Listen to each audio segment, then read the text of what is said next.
જય સ્વામિનારાયણ. તો આજે આપણે જે 15, 16 અને 17 આ 3 વચનામૃતો એક સાથે શ્રવણ કર્યા છે. એનું કારણ છે કે ત્રણેયને એક સૂત્રતા છે, સંબંધ છે. લક્ષ્ય ત્રણેય વચનામૃતનું એક છે. એકબીજાની પૂર્તિ કરે છે. એટલે ત્રણેય વચનામૃતો એક સાથે જ વાંચવા જેવા છે, કારણ કે ત્રણેયનો દોર એક છે. તો સૌ પ્રથમ જે 15મું વચનામૃત છે એ વિચારીએ તો શ્રીજી મહારાજ એમ કહે છે કે જેના હૈયામાં ભગવાનની ભક્તિ હોય તેને એવી વૃત્તિ રહે જે ભગવાન તથા સંત તે મને જે વચન કહેશે તેમ જ મારે કરવું છે, એમ તેના હૈયામાં હિંમત રહે અને આટલું વચન મારાથી મનાશે અને આટલું નહીં મનાય એવું વચન તો ભૂલે પણ ન કહે. જેના હૈયામાં ભગવાનની ભક્તિ હોય તેની આવી વૃત્તિ છે. આપણે બધા જ ભગવાનના ભક્ત કહેવાઈએ છીએ, ભક્તિ કરીએ છીએ એમ કહીએ છીએ, પણ ખરેખર આપણા હૃદયમાં ભક્તિ કેટલી સ્થિર થઈ છે, ભક્તિ કેટલી પક્વ થઈ છે, એ આ વચનામૃત દ્વારા જણાય આવે. એટલે આપણી જે કચાશ છે એ આ વચનામૃત બરાબર બતાવે છે. કોઈને પૂછવા જવા જેવું નથી રહ્યું. બીજું આ વચનામૃતનું કાર્ય એ છે કે કચાશ બતાવે છે, સાથે સાથે જો ભક્તિ પક્વ કરવી છે એવી ઈચ્છા હોય તો આમાં જે રસ્તો બતાવ્યો છે એ રસ્તે ચાલો, ભક્તિ પક્વ થઈ જશે. આપણું માપ પણ બતાવે છે અને પરિણામ લાવવા માટે પણ આપણને દોરે છે. બહુ સરસ વાત છે. તો પહેલી વાત એ છે કે ભક્તિ કહીએ છીએ, પણ ભક્તિ એટલે શું? શું માળા કરવી એ ભક્તિ છે? મંદિરે જવું એ ભક્તિ છે? તિલક ચાંદલો કરવી એ ભક્તિ છે? ભક્તિ એનું અસલિયત રૂપ શું છે? ભક્તિ એટલે ભગવત તત્વમાં પરમ પ્રેમ, સાતું પ્રેમ સ્વરૂપા. પછી માળા કરતો હોય તો ભલે, ન કરતો હોય તો ભલે. વ્રજની ગોપીઓએ સ્નાન કરીને ક્યારે પૂજા પાઠ આદર્યા, છતાં એ પરમ ભક્તિ સ્વરૂપા છે. એનો અર્થ નિષેધ નથી, પણ એને અને પ્રેમ ભક્તિને કઈ સંબંધ છે જ એવું પણ નથી. આપણે બધા માળા પૂજા પાઠ કરીએ છીએ, છતાં સાતું પરમ પ્રેમ રૂપા અત્યંત નિતરતો પ્રેમ ક્યાં? તો એવા પણ ભક્તો હોય કે આઠો જામ નિતરતા ભગવત પ્રેમમાં હોય, પૂજા પાઠનો ખ્યાલ પણ ન રહેતો હોય. એટલે ભક્તિનું મૂળ સ્વરૂપ છે અતિશય પ્રેમ, ભગવત તત્વમાં અતિશય પ્રેમ. કામિહી નારી પિયારી જીમી. જેવી રીતે કામી પુરુષને મનપસંદ સ્ત્રીમાં અત્યંત પ્રેમ વૃત્તિ જોડાયેલી છે એને ભક્તિ કહેવાય છે, એને પ્રેમ કહેવાય છે. તો એવી રીતે જેને કામી પુરુષને સ્ત્રીમાં જેમ પ્રેમ છે, એવો પ્રેમ જેને ભગવત તત્વમાં છે, તો સમજવું ભક્તિ છે. આપણને એવો જો ઘનશ્યામ પ્રભુ વહાલો લાગતો હોય, કામી નારી પિયારી જીમી, એવો વહાલો લાગતો હોય તો આપણા હૃદયમાં પ્રેમ ભક્તિ છે. ભક્તિ એટલે પ્રેમ, અને પ્રેમ એટલે સમર્પણ, અર્પણ થઈ જવું, સર્વ ન્યોછાવર કરી દેવું. કોઈ ચિંતકે બહુ સરસ કહ્યું છે, સમજદાર લોકોને સમજાય એવી વાત છે કે આ પ્રેમ પ્રેમ કહો છો, લ્યો બતાવું પ્રેમ કોને કહેવાય, સમર્પણ કોને કહેવાય. તો સ્ત્રી અને પુરુષ, આપણે તો એમાં પ્રેમ દેખીએ છીએ ને. તો સ્ત્રી અને પુરુષ બંને એકબીજાની સામું જોઈ રહે. પુરુષ સ્ત્રી સામું જોઈ રહે, સ્ત્રી પુરુષનું સામું ટગર ટગર જોઈ રહે, એકબીજાને જોઈ રહે. એ પ્રેમ નથી. તો શું છે? પ્રેમ શું છે? તો કે સ્ત્રી ને પુરુષ એકબીજાની સામું જોઈ રહે એ પ્રેમ નથી, પણ સ્ત્રી અને પુરુષ એટલે કે પતિ ને પત્ની, પ્રેમી ને પ્રિયતમા એ એક દિશામાં એક સાથે જોઈ રહે એનું નામ પ્રેમ છે. એકબીજાની સામે જે જોઈ રહે છે એ મોહ છે, પણ એક દિશામાં એક સાથે બંને જોઈ રહે, ઝીણી વાત છે, બધાને નહીં મગજમાં આવે, એને પ્રેમ કહેવાય છે. એનો અર્થ શું છે કે દાંપત્ય જીવનનું જે લક્ષ્ય છે એમાં બંને એક સમર્પણ ભાવનાથી જોડાય અને લક્ષ્યને સિદ્ધ કરવા માટે જે મળે એનું નામ પ્રેમ છે. જે ગૃહસ્થ ધર્મ છે એનું જે લક્ષ્ય છે એના ઉપર બંનેની દ્રષ્ટિ હોય, પોતપોતાના શરીર ઉપર જેને લક્ષ્ય છે એ પ્રેમ નથી. પણ હવે જોડાયા છો તો ગ્રાહસ્થ્યનું જે લક્ષ્ય છે, આ જીવનનું જે પરમ લક્ષ્ય છે એના ઉપર બંનેની દ્રષ્ટિ હવે સ્થિર થઈ જાય અને એકબીજાનામાં ભળી અને લક્ષ્યને સિદ્ધ કરવા માટે પુરુષાર્થ કરે, એક રૂપ બને, એનું નામ પ્રેમ છે. મતલબ કે એકબીજામાં સમર્પિત થઈ જાય, એ પ્રેમ છે. એવી રીતે ભક્ત છે એ ભગવાનની રુચિમાં પોતાની રુચિને ભેળવી દે. ભગવાનની સામે બેઠો રહેતો હોય પણ એની વૃત્તિમાં અનુસરતો ન હોય તો ભગવાનની જે તરફ દ્રષ્ટિ છે એ તરફ આની દ્રષ્ટિ નથી. ભગવાનની રુચિ કંઈક કાર્ય કરવામાં છે તો ત્યાં ભક્તની વૃત્તિ નથી, તો એ સમર્પિત ભક્ત નથી. એટલે ભગવાનની જ્યાં દ્રષ્ટિ છે, જે સિદ્ધ કરવું છે, કાર્ય કરાવવું છે, ત્યાં પેલો ભક્ત પણ એની ત્યાં જ દ્રષ્ટિ જાય છે. મારા પ્રભુની આવી રુચિ છે, એને પ્રેમ કહેવાય છે. પત્ની તમારી સામે જોઈ જ રહે, તમે પત્નીની સામે જોઈ રહ્યો, એ પ્રેમ નથી. પણ હવે જે કાર્ય કરવું છે એમાં એક કાર્ય ઉપર બંનેની દ્રષ્ટિ સ્થિર થઈ જાય તો એ પ્રેમ અને સમર્પિત ભક્તિ છે.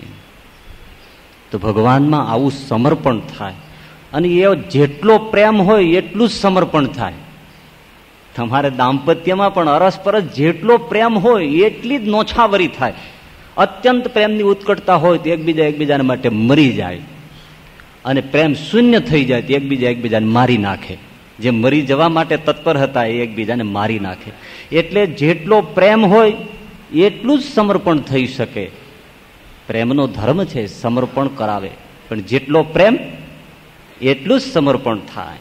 અબ સોંપ દિયા ઇસ જીવન કો, હે પ્રભુ આ મારું જીવન મેં તમને સુપ્રત કરી દીધું છે. આ ભક્તનું લક્ષણ છે. મેં આપી દીધું, લ્યો સ્વીકારો, આપનું છે, રાખો, મારું કઈ નથી. અબ સોંપ દિયા ઇસ જીવન કો, ભગવાનને સોંપી દે. કઈ રીતે? કુંભારની માટી છે એ કુંભારને જેમ સમર્પિત થઈ જાય છે. લો ભાઈ, માટી કુંભારને કહે છે હું તને સમર્પિત છું, હવે તારે જે કરવું હોય તે કર. આને ખૂંદવી હોય તો કુંદ, ગુંદવી હોય તો ગુંદ, ટીપવી હોય તો ટીપ, એને તારે તપાવવી હોય તો તપાવ, ટીપવી, જે કરવું હોય ટુકડા કર, જે કર. ગધેડે ચડાવ, તારા પગ નીચે કચર, હું કઈ નહીં બોલું, હું સમર્પિત થઈ ગયું છું, કોઈ ફરિયાદ નહીં, નિંભાડામાં નાખી દે, હું નહીં બોલું. માટી કુંભારને સમર્પિત થઈ ગઈ. તારે મારામાંથી હવે ઘડો બનાવવો હોય તોય ભલે, માટલું બનાવવું હોય તોય ભલે, કુંડું બનાવવું હોય તોય ભલે, કોડિયું બનાવવું હોય તોય ભલે, કાથરોટ બનાવવી હોય તોય ભલે, અને એક નાનકડું પવાલું બનાવવું હોય તોય ભલે, તારી મરજી. એમ ભક્ત છે ભગવાનને પોતાનું જીવન આપી દે છે. લો મહારાજ, હવે તમારે જેમ કરવું હોય એમ આ જીવનનો ઉપયોગ કરી શકો છો. એવા પરમહંસો અને ગ્રહસ્થો શ્રીજી મહારાજની પાસે હતા. લો મહારાજ, અમે તમારું અર્થે જીવન આપી દીધું છે, હવે તમે જેમ કહો એમાંનો ઉપયોગ થઈ શકે છે. અમારી મિલકત નથી, આપણે કોઈ વસ્તુ વેચી નાખી પછી એના ઉપર આપણો અધિકાર રહે, વાત પૂરી થઈ ગઈ. એમ ગોપીઓ પણ ભગવાન શ્રી કૃષ્ણને ભાગવતમાં કહે છે કે મહારાજ, અમે તો તમારી વેચાઈ ગયેલી, કંઈ પણ લીધા વગર વેચાઈ ગયેલી દાસીઓ છીએ, તો હવે અમને તો શું ખબર પડે અને અમારો અધિકાર શું રહ્યો? આ ભક્તિ છે. લો, તો જેટલો સ્નેહ એટલું સમર્પણ, અને જેટલું સમર્પણ એટલો જ અહંકાર ઓગળે. જેના કોઈના આપણે જેટલા દાસ થઈએ એટલો જ અહંકાર ઓગળે. સમર્પણ ન થાય તો અહંકાર ન ઓગળે. અને જેટલો અહંકાર ઓગળે, જેટલો અહંકાર વિસર્જિત થાય, એટલી જ ભક્તિની સુગંધ ઉઠે. ધરતીની અંદર આપણે ઘઉં, બાજરો, જુવાર કે કોઈ પુષ્પના સરસ મજાના બી હોય એ ધરતીમાં દાટી દઈએ. હવે એ બીજને જો સરસ મજાનું ખીલી અને ફૂલ થવું હોય, ગુલછોડ થવું હોય, તો એમણે ધરતીને સમર્પિત તો થવું જ પડે. સમર્પિત થયા પછી પોતાનું અસ્તિત્વ, અહમ છે એને ઓગાળી નાખવો પડે. ઘઉંનો દાણો સાવ ફાટી જાય અને પોતાનું સાવ અસ્તિત્વ મિટાવી દે ત્યારે એમાંથી ડુંડું નીકળે, કૂંપળ નીકળે. ઘઉંનો દાણો એમને પકડી રાખે કે હું આમાંથી કંઈ ઓછું ન થવા દઉં તો શું થાય? મિટા દે અપની હસ્તી કો ગર કુછ મર્તબા ચાહે. તારે મોટાઈ જોતી હોય, તારે ભક્તિ જોઈતી હોય, તારે પ્રભુ જોતો હોય, તારી એવી દિવ્ય મંજિલ જોતી હોય, તો પરમપદ જોતું હોય, તો આ ઘઉંના દાણામાંથી શીખ. મિટા દે અપની હસ્તી કો, સાવ પોતાનું અસ્તિત્વ ઓગાળી નાખે છે, રાખ કરી નાખે છે. મિટા દે અપની હસ્તી કો ગર કુછ મર્તબા ચાહે. મોટાઈ ચાહતો હો પરમેશ્વર જેવી, તો તારું અસ્તિત્વ ઓગાળી નાખ. દાના ખાક મેં મિલકર ગુલે ગુલજાર હોતા હૈ. એ વગર સરસ મજાનું ફૂલ ખીલતું નથી. આ ભક્તિની એક પ્રક્રિયા છે. સુપ્રત થઈ જાય, બસ લ્યો પ્રભુ. અને ત્યારે એમાંથી જેમ ધરતીમાં દાણો નાખે અને એમાંથી કોટો ફૂટે, ઘઉંનો છોડ નીકળે, ગુલાબનો છોડ નીકળે, કોઈ પુષ્પનો છોડ નીકળે, હે ને, ધરતીમાંથી નીકળે. એમ ભક્ત જયારે પોતાની જાત સ્નેહથી સમર્પિત કરે, અહંકાર ઓગળી જાય, ત્યારે એમાંથી, એના હૃદયમાંથી એક અંકુર ફૂટે છે. અને એ અંકુર રૂપી વૃત્તિ કઈ છે? એ વૃત્તિ આ છે કે એના હૈયામાં હવે એવી વૃત્તિ ફૂટે કે હવે તો ભગવાન અને સંત જેમ કહે એમ જ કરવું છે, પણ આટલું મારાથી થશે અને આટલું નહીં થાય એવું તો ભૂલે પણ ન કહી શકે, કારણ કે એનું અસ્તિત્વ જ ઓગળી ગયું છે. એ વાત સમાપ્ત થઈ જાય છે. આ સમર્પણ અને આ ભક્તિની એક રીત છે. એ સિવાયની ભક્તિ છે એ બધી વાદ વિવાદ કરવાની ભક્તિ છે. ખરી ભક્તિ તો આ છે, પોતે ઓગળી જાય. હા, હવે અમારું કંઈ નથી, બસ હે પ્રભુ તમારું છે. મિટા દે અપની હસ્તી કો ગર કુછ મર્તબા ચાહે. હે પ્રભુ. અને ત્યારે જ એમાંથી જે સુગંધ ખીલે, ફૂલ ખીલે, ભક્તિ ખીલે. આપણે જ્યારે સત્સંગી થઈએ છીએ ને, ત્યારે આપણને કંઠી ધારણ કરાવવામાં આવે છે, તુલસીની કંઠી. એનો કેટલો મોટો મર્મ છે, પણ આ તો 2 પૈસાની 2 રૂપિયાની મળે એટલે તુરત જ ગળામાં મૂકીને જય સ્વામિનારાયણ થઈ ગયા સત્સંગી. પુરાણી સ્વામી કહેતા, ભણ્યા વગરની પારાયણ, જણ્યા વગરના છોકરા, 2 પૈસાની કંઠી ઘાલીને જય સ્વામિનારાયણ. જણ્યા વગરના છોકરા, ભણ્યા વગરની પારાયણ, 2 પૈસાની કંઠી ઘાલીને જય સ્વામિનારાયણ. એમ આનો અર્થ નથી. આપણે જોયું છે કે ક્યારેક તમે સીધું સામાન ક્યારેક ઠાકોરજીને મંદિરે મોકલો, ત્યારે બધું સીધું સજાવીએ, પછી એના ઉપર તુલસીનું પાંદડું મૂકી. શું કામે? કૃષ્ણાર્પણમ મસ્તુ. હવે એ અમારા ઘરમાં નહીં, પ્રભુ આ તમારું થઈ ગયું. તુલસીનું પાંદડું મુકાઈ ગયું. તુલસી સમર્પણનું પ્રતીક છે. વૃંદા તુલસી સમર્પણનું પ્રતીક છે. કાંઈ પણ કોઈને અર્પણ કરવું હોય તો તુલસીનું પાંદડું મૂકી દો, પછી આપણો અધિકાર નીકળી ગયો, ભગવાનને અર્પણ થઈ ગયું. એટલે આપણે જયારે ભગવાનને શરણે આવીએ છીએ ત્યારે તુલસી કાષ્ટની કંઠી ધારણ કરવામાં આવે છે કે હવે આ તુલસીને પાંદડે તારું શરીર છે એ ભગવાનને અર્પણ થાય છે. હવે આમાં મારું કાંઈ નથી. હે પ્રભુ, આ હવે મેં તમને આપી દીધું, લ્યો બસ. હવે આપણે વિચાર કરીએ કે કોઈને દાનમાં એક વસ્તુ આપી દીધા પછી આપણે એમાંથી થોડું ઘણું હેરવી લઈ તો કેવા ચોર અને પાપી ગણાય.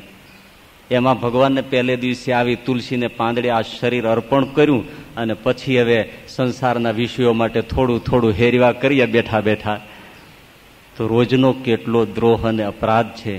એ સત્સંગી ધર્મની ખબર નથી. એટલે આપણો અધિકાર શું છે કે આપણા માટે આ શરીરનો ઉપયોગ કરવાનો, કારણ કે છે જ નહીં આપણું.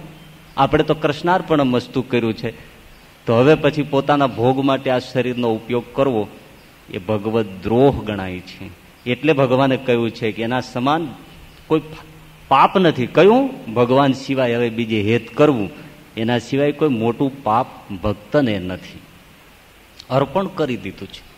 અને છતાંય રોજ યાદી રહે એટલા માટે આપણે પૂજામાં તિલક કરીએ છીએ ચંદનનું, કે મહારાજ શરીર આપ્યું, હવે આ જે બુદ્ધિ છે ને એ તારી, આ હું તને અર્પણ કરું છું. લ્યો આમ તિલક કરીએ એટલે માથું નમે, જો આપ્યું મહારાજ, આ મારી બુદ્ધિ આપી, શરીર આપ્યું, આ બુદ્ધિ તને આપી. પછી આપણે તિલક કરીએ છીએ હૃદય ઉપર, મહારાજ બુદ્ધિ આપી, હવે હૃદયનો ભાવ પણ મેં તને આપ્યો, લો સ્વીકારો. પછી આ બે બાહુઓ ઉપર તિલક કરીએ છીએ કે મહારાજ હવે આ જે આખી સંપૂર્ણ કર્મયોગ છે એ પણ મેં તને દીધો. આવી રીતે રોજ પૂજા પાઠ થાય છે કે આ બધું જ હું તને સુપ્રત કરું છું, પણ 2 મિનિટ પૂરતું. પછી તુરત જ જેવું પૂજા સંકેલાવા માંડે એટલે બધું સંકેલાવા માંડે, હવે કશું માગતો નહીં હો, એ તો ખાલી બોલાય. આવી પરંપરા આપણા મનમાં ચાલે છે. ખરેખર તમે કોઈના ઉપર પ્રસન્ન થઈ આવો, અથવા તો કોઈની બર્થડે હોય, અથવા તો કોઈની લગ્નની 10મી કે 15મી કે 20મી વર્ષગાંઠ હોય, તો સુગ્ન ડાહ્યો માણસ હોય તેની પત્નીને પૂછે કે બોલ આવો મંગલ પ્રસંગ છે તો હું તને શું આપું, કારણ કે તારે જરૂર હોય એ હું આપું તો ઠીક ગણાય. ઘણી વાર એવું બને ને, આપણે પૂછીએ કોઈને, ભાઈ હવે અમે તમને આપીએ અને એ જ વસ્તુ તમારી પાસે હોય તો પછી એનો કોઈ અર્થ નથી. કોઈને તમારે ભેટ આપવી હોય ને એને ટીવી સેટ આપો, પણ એને ત્યાં એક પીડ્યો જ હોય તો એનો અર્થ શું? ઉલટાનો મૂંઝાય. એટલે ડાહ્યો માણસ પૂછે કે તમારે આમ તો બધું છે પણ તમને જરૂર પડે એવું કયો તો હું જરા એ લાવી આપું, મારા મનને સંતોષ થાય. ત્યારે સામી વ્યક્તિ એમ કે કંઈ જોતું નથી, ના ના ના મારે આપવું છે, બહુ રુચિ છે, જાઓ આ વસ્તુ લાવજો. અને એ આપીએ તો 2 વ્યક્તિ ખુશ થાય ને. એવી રીતે એક સરસ મજાની વાત બની. કવિ હતો, એ ભગવાનના મંદિરમાં ગયો. ભગવાનની સામે ઉભા રહ્યા પછી એને વિચાર થયો કે મારે ભગવાનને કંઈક આપવું જોઈએ. તો ભગવાનને શું આપવું? ભગવાનનું બધું છે, ગુલાબ લઈને જાય, ફૂલ લઈને જાય, એ તો બધું ભગવાનનું જ છે. શરીર આપીએ તો એ શરીર એને બનાવ્યું છે, આમાં મારે શું આપવું? છતાંય ભગવાનને પૂછી જોઉં, હે ભગવાન, હે પ્રભુ, તને જરૂર હોય ને એ તું બોલ, એ હું તને આપી દઉં. લે, કવિ બોલ્યો કે તારે જે જોતું હોય, તારે જે તારી પાસે ન હોય, તારી પાસે કંઈ ખૂટતું હોય એ વસ્તુ આપવાની મારે કઈ જરૂર નથી. ન હોય એ બોલ. ભગવાન પાસે શું નથી? એટલે પછી પેલા કવિએ એમ કહ્યું કે હા મહારાજ બોલો બોલો. ત્યારે એમ કહેવાય છે કે ભગવાનની મૂર્તિ એમ બોલી, સાધક તારે મને આપવું જ છે ને, એક વસ્તુ મારી પાસે નથી, બધી જ વસ્તુ મારી પાસે છે પણ એક વસ્તુ મારી પાસે નથી, અને એ મારું મન મારી પાસે નથી, કારણ કે મારું મન મારા પ્રેમી ભક્તો ચોરી ગયા છે, એવા છે ને તે મારા હાથમાંથી જૂટવીને જતા રહ્યા છે. એટલે હું મન વગરનો છું. એટલે જો તારે આપવું જ હોય તો મારા પાસે એક મન નથી, એ તું તારું મન મને આપી દે એટલે હું ખુશ થઈશ. બહુ મોટી વાત છે, મન આપી દેવું. ભગવાનની પાસે મન નથી, લ્યો એના ભક્તો ચોરી જાય છે. એટલે ભક્ત છે એ ભગવાનને મન અર્પણ કરે તો જ ભગવાન ખુશ થાય છે. મન સિવાય બાકી ગમે તેટલું આપે તે તો બધું એની પાસે પડ્યું છે, એનાથી કોઈ રાજી એવો નથી થતો. એટલે વચનામૃતમાં પ્રશ્ન છે મુક્તાનંદ સ્વામીનો પ્રથમના 73માં, મહારાજ મન અર્પણ કર્યું હોય એના લક્ષણ તો બતાવો. બધું અર્પણ થાય, મન મના ભવ. ગીતામાં ભગવાન શ્રી કૃષ્ણે પણ એમ કીધું, તારે આપવું જ હોય તો અર્જુન મન આપ, કારણ કે એ તારું છે, એ મેં નથી બનાવ્યું. નીત નવી પેદાશ મનની તારી પોતાની પ્રોડક્ટ છે, સ્પેશિયલ પ્રોડક્ટ છે, પ્રાઇવેટ લિમિટેડ છે. એટલે હવે તું તારી બનાવટ છે એ તું મને આપ, બાકી શરીર મેં બનાવ્યું છે, સૃષ્ટિ મેં બનાવી છે, એક મન છે એ રોજ તું પેદા કરે છે, માટે એનો અધિકાર પણ તારો છે. આપવું ન આપવું તારી મરજીની વાત છે, એટલે એ મને આપી દે. તો ભગવાનને ભક્ત મન અર્પણ કરે એનાથી કોઈ મોટી વાત નથી. અને મન અર્પણ કર્યું, સંપૂર્ણ સમર્પણ કર્યું, એની આ વૃત્તિ છે. રાત પડી ગઈ છે, મહારાજે બૂમ પાડી, દાદા. હા મહારાજ, જુઓ ભૂલે પણ એમ ન થાય કે આવું વચન મનાશે નહીં મનાય, જે કહે તે જ કરવું છે. આ ભક્તિની વૃત્તિ છે, આ ભક્તની વૃત્તિ છે. બોલો મહારાજ. અરે કે દાદા આ શુકાનંદ સ્વામીને ઠંડી ચડી ગઈ છે, રાત્રિનો સમય અને શિયાળો, ટાઢ ચડી ગઈ છે, તો મારે એને તપાવવા છે, તો આ વળિયું કાઢ. હવે દાદાના દરબારમાં બળતણની તાણ હોય તો મહારાજ કે આ વળિયું કાઢ, મારે તાત્કાલિક એને ફાડી અને આ મારે શુકાનંદને તપાવવો છે, તાપણું કરી દેવું છે. અને તરત જ દાદા ખાચર એની એ ક્ષણે એ વળિયો કાઢવા માંડ્યા, કાઢી દીધી, ભાંગી તોડી પઠ્ઠો કર્યો અને શુકાનંદ સ્વામીને તપાવ્યા. નહીતર બીજો હોય તો એમ કે મહારાજ અબઘડી ઉભા રહ્યો ને શું કામ આ બધી માથાકૂટ કરાવો છો, આ એક માંડ વ્યવસ્થિત મકાન છે, તો હમણાં બળતણ લાવું છું. આપણી જેવા દોઢ ડાયા આજ કરે. ના મહારાજ, કોઈ વૃત્તિ જ નહીં. એ સાંભળવું જેટલું સહેલું છે એટલું આચરવું એટલું સહેલું નથી. ભલે મહારાજ દાદાને એમ કે ગ્રાસ લખી આપો, લ્યો મહારાજ લખી આપો. તમારું રહેણા ઘર ખાલી કરી આપો તો મારે ભગત ભિખારીઓને બધાને ઉતારવા છે, ગામધણી દરબાર. હા મહારાજ, લ્યો આ ખાલી કરી આપું. ભલે, ઘર છોડીને વયો જાવ મહારાજ. કોઈ બીજો અવાજ અંદરથી ન ઉઠે. બૂમ પાડે કે દાદા, તો અડધી હજામતે દોડીને આવે. અરે શું કરતો હતો? મહારાજ હજામત કરતો હતો. તો કે અડધી મુંડાઈ છે તો અડધી મુંડાઈને આવવું હતું ને. અરે મહારાજ કે તમે બૂમ પાડ્યા પછી? તો ભક્તની આ વૃત્તિ છે, આ સમર્પિત થયેલો ભક્ત છે. પીપલાવનો પ્રભાશંકર પરણે છે. હવે પરણવા માટેની જાન ઉગલે છે. ધ્રિભાંગ ધ્રિભાંગ ધ્રિભાંગ ઢોલ વાગે છે, શરણાઈઓના સૂર રેલાય છે, બૈરાઓ બધા મંગલ ગીતો જાન ઉગલવાના ગાય છે. ગાડામાં વરરાજો લાટાપાટામાં શણગારાઈને બેઠો છે, 1.5 હાથનો માથે સાફો મૂક્યો છે, હાથમાં તલવાર લીધી છે, શ્રીફળ મોતીડે મઢ્યું છે, મંગલ ગીતો ગવાય છે. હરખ ક્યાંય સમાતો નથી, આવું શેરીમાં વાતાવરણ જામ્યું છે. અને પૈડું સિંચાઈને આગળ વધવાનું ટાણું છે. એ જ વખતે એક માણસ આવ્યો ખેપ્યો વડતાલથી, અને એમણે પ્રભાશંકરના હાથમાં કાગળ આપ્યો. પ્રભાશંકર, આ મહારાજે કાગળ આપ્યો છે વડતાલથી. પ્રભાશંકરે કાગળ વાંચ્યું, એકદમ છલાંગ મારીને ઉતરી ગયા. બાપા, હવે આ જાન તમે સંભાળો, આ તલવાર તમે સંભાળો. વડતાલથી મહારાજનો પત્ર આવ્યો છે, મને બોલાવે છે, હું જાઉં છું. અરે પણ આ લગ્નનું આ જાન તો બાપા બીજા મુહૂર્તમાં જોડાય, એનું ખાટું મોડું ન થઈ જાય. પણ આ મહારાજનો કાગળ આવ્યો છે ને આજ્ઞા છે, એ બીજી વાર ન મળે.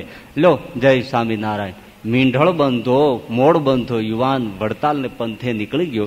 મહારાજ બેઠા હતા, આવીને દંડવત કરવા માંડ્યા. કોણ છે? અરે મહારાજ, હું પ્રભાશંકર. હા, આવી ગયા, બહુ સારું કર્યું. કાગળ મળ્યો? હા મહારાજ, મળ્યો ને તરત આવ્યો છે. લે, પણ આ શું? આ સાફો, આ મીંઢળ, આને ખબર નહીં હોય.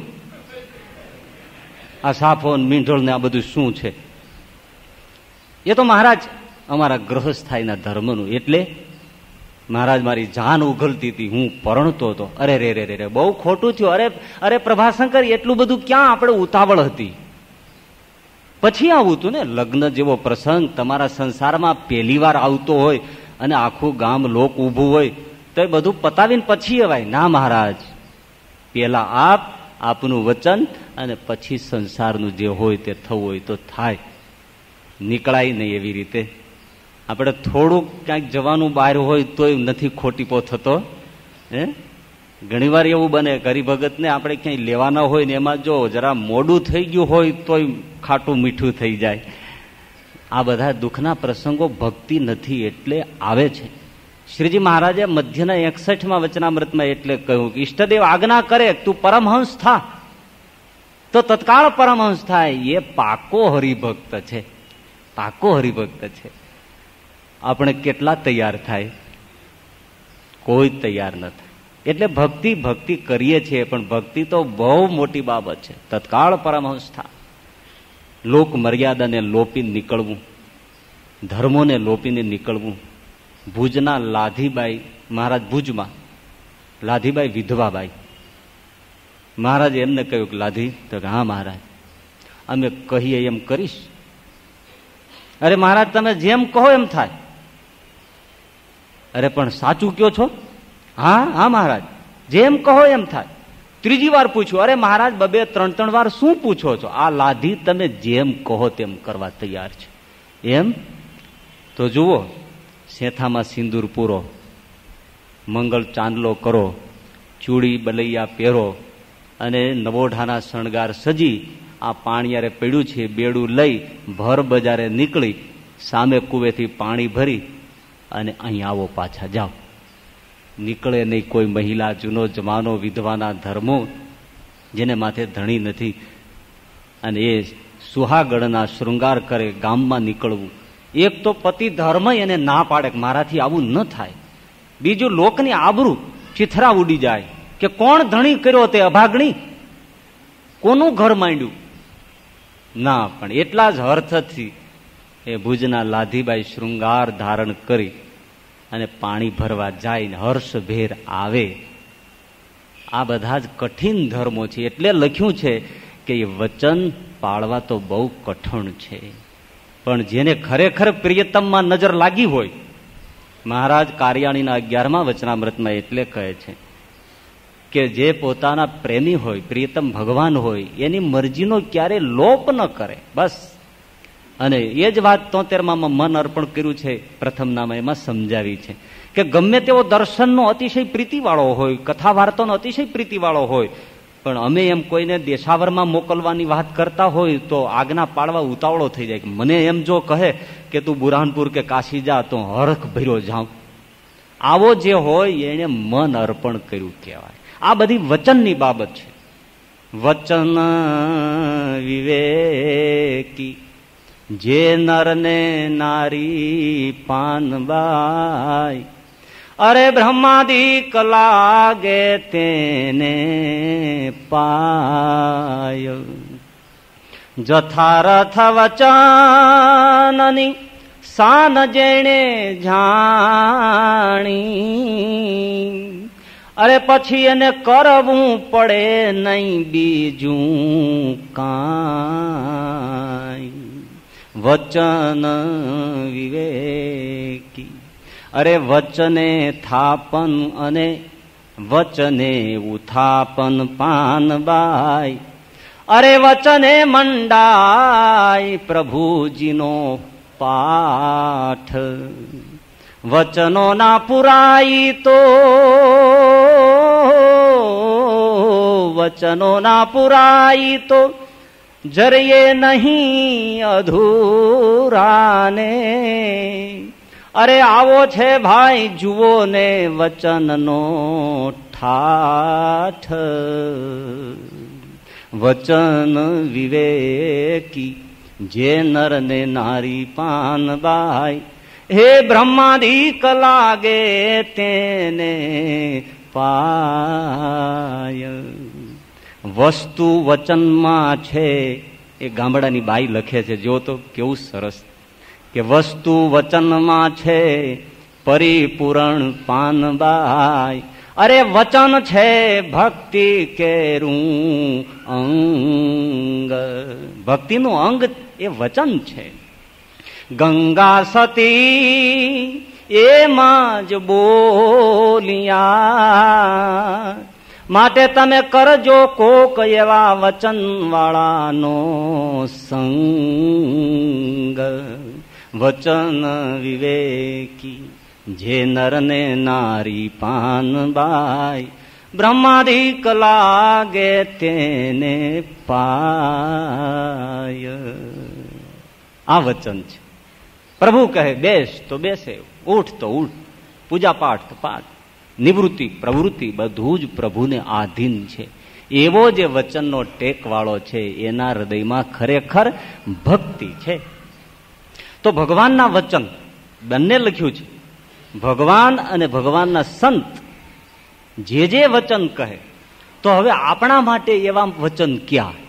આપણને કઈ ભગવાન એમ કહેવાના નથી ભાઈ તમે ઘર છોડીને અહીંયા આવો, પ્રભાશંકરની જેમ કઈ કાગળ આવવાનો નથી. એટલે આપણા માટે તો લીલા લેર થઈ ગયા, કોઈ આવી કસોટી લેવાનું નથી. એટલે આનંદથી આપણે વર્તી શકીએ. ના, આપણા માટે પણ ભગવાનના વચન શિક્ષાપત્રી અને આ વચનામૃત ગ્રંથ એ આપણા માટે પરમ મુખોન્મુખના વચન છે. અને ભગવાનના સંતની વાત આવી તો સંત જે જે વચન કહે, પણ સંત એવો સદગુરુ સંત, એમાં પછી એકવાર નક્કી થયું કે આ પરમ સદગુરુ સંત શાસ્ત્રોક્ત શ્રીજીએ કહેલો એવો સંત છે, પછી એના વચનમાં ક્યારેય ફરક પડવો ન જોઈએ. જેમ કહો તેમ. અને એવા આજની તારીખમાં પણ એવા ભક્તો કોક મળે તો એ સંત જે સેવા બતાવે, હજુર ઘર બહાર મૂકીને આવો, આવી જાય. કોઈ ભક્તિ બતાવે, ભલે સ્વામી.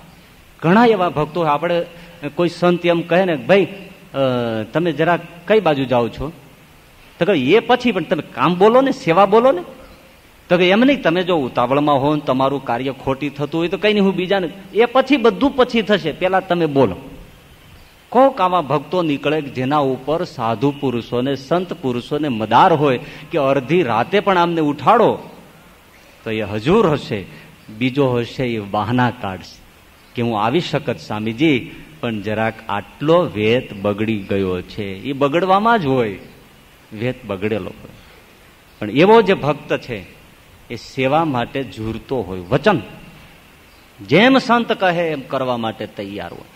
એમાં માન મળે ને કરે એ હવે જરા સમજી લેવું. માન મળે તો બધા હળધૂત કરે, કૂતરાની જેમ હળધૂત કરે, છતાંય એવા સંત પાસે નિર્માનિત થઈને કે હા મહારાજ જેમ કહેશો તેમ હું કરીશ. અને એ સંતને વિશ્વાસ હોય કે આને ગમે તેમ વઢો દખો કાઢી મૂકો, પણ એ આપણો છે ને છે. આ સમર્પિત ભક્ત છે. એ સંતના વચનમાં એવી રીતે રહે છે. તો ખાલી સેવાનું જ નથી, એ સંત પછી જે નિયમ ધરાવે, જે ધર્મ બતાવે, એ ધર્મ પણ સંતે મને કહ્યું બસ તારે આટલું કરવાનું, બસ પૂરું થયું. સામાન્ય એમ કથા વાર્તાનો નિયમ આપ્યો હોય, દેવદર્શનનો નિયમ આપ્યો હોય, કોઈ જીવનના નિયમ આપ્યા હોય. અરે સમજો સામાન્ય કોઈ એમ કહ્યું ભાઈ તમારે આટલો દુર્ગુણ છે ને છોડી દેજો, જાઓ. પછી એમાંથી ફરક ન પડે તો એને વચનને કિંમતી કરી જાણ્યું છે. સંતના વચન નભાવ્યા છે. એકવાર સંત પાસે પ્રતિજ્ઞા લીધી કે મહારાજ આજ પછી હું આ વ્યસન નહીં કરું, આટલું હું આ પૂર્ણ કરીશ. તો એ વચનોને પર્યાપ્ત પાળે, વચનને ખંડિત થવા નથી. તો એ ભક્તિ વાળો છે, એ તરી જાય છે. જ્ઞાન વૈરાગ્યાદિક બીજા ઘણા બીજાની પાસે સાધનો હોય એ ન તરી શકે કદાચ, પણ આ ભક્તિ વાળો તરી જાય. એટલું ટેક હોવી જોઈએ કે અમે સંતનું વચન લીધું છે. બસ જામનગરની કચેરીમાં લોધિકા દરબાર અભયસિંહજી બેઠા હોય અને સુરા શરાબની પ્યાલીઓ ફરતી હોય, શરાબની ના ન પડાય, અભયસિંહ દરબાર લેતા નથી. ત્યારે બધા ગુસપુસ કરનારા હોય જામ સાહેબને એમ કહ્યું કે મહારાજ તમે હાથે આપો ને તો લે, બહુ મોટા માન ખાય છે. અને જામ સાહેબ પોતે જ પ્યાલી લઈને આવ્યા. ત્યારે અભયસિંહજી જે ઉભા થઈને વચનો બોલ્યા છે એ કિંમતી છે. લ્યો દરબાર, આ કટાર હાથમાં રાખો અને આ કટારથી અહીંયા મારા ગળાની પડખે કાણું પાડો અને ત્યાંથી તમે શરાબને રેડી દો, એટલે આપનું અપમાન ન થાય, માન જળવાય. બાકી આ મોઢેથી શરાબ નહીં જઈ શકે, કારણ કે મને ગુરુ ગોપાલાનંદ સ્વામીના વર્તમાન છે. આને ટેક લીધી કહેવાય, આને વચન નભાવ્યું કહેવાય. આજે સંતે વચન કહેવું હોય, કાલે અન્યથા થઈ જાય, નકારું થઈ જાય તો ભક્તિ ટળી ગઈ. વચન લેતા પહેલા, વચન આપતા પહેલા બહુ વિચારવા જેવું છે. અને સંતના વચનથી જો કોઈ નાનું એવું પણ કાર્ય કરે છે, ભક્તિ કરે છે, ભગવાન એને બહુ મોટી કરીને માને છે. એટલે સંત ભગવાન જેમ ચલાવે એમ ચાલે અને સંત જેમ ચલાવે તેમ ચાલે.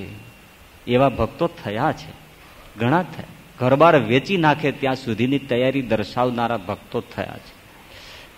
હવે એક થોડોક વચનનો વિવેક છે એ સમજી લઈએ કે આપણને સંત બધા, ભગવાન તો જેમ કહે તેમ કરાય, સંત જેમ કહે એમ કરાય, છતાંય શ્રીજી મહારાજ એવા સચોટ રીતે માર્ગદર્શન આપે છે. તો લોયાના 6ઠા વચનામૃતમાં મહારાજે સ્પષ્ટ કહી દીધું કે અમુક અમુક વચન તો ન જ માનવા, અમારા પણ ન માનવા, સંતના પણ ન માનવા.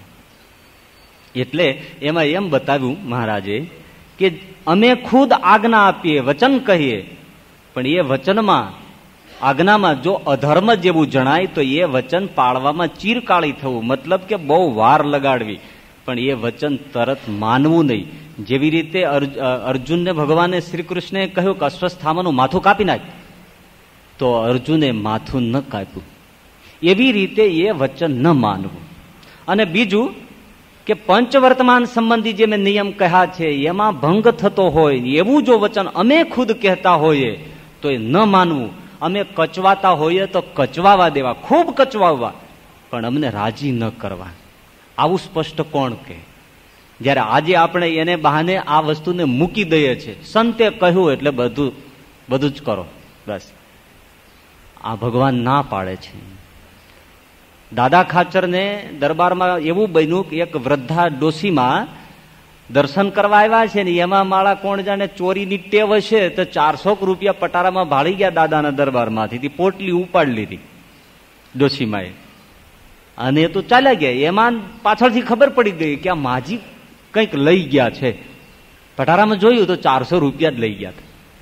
એટલે તરત માણસ મોકલ્યું અને ડોશીમાને પકડી લાવ્યા અને એક રૂમમાં બેસાડી દીધા. મહારાજને વાત કરી કે મહારાજ આવું થયું છે, આ માજી આપના દર્શને આવ્યા અને 400 રૂપિયા ચોરી ગયા, પકડી લીધા છે ને લઈ લીધા છે.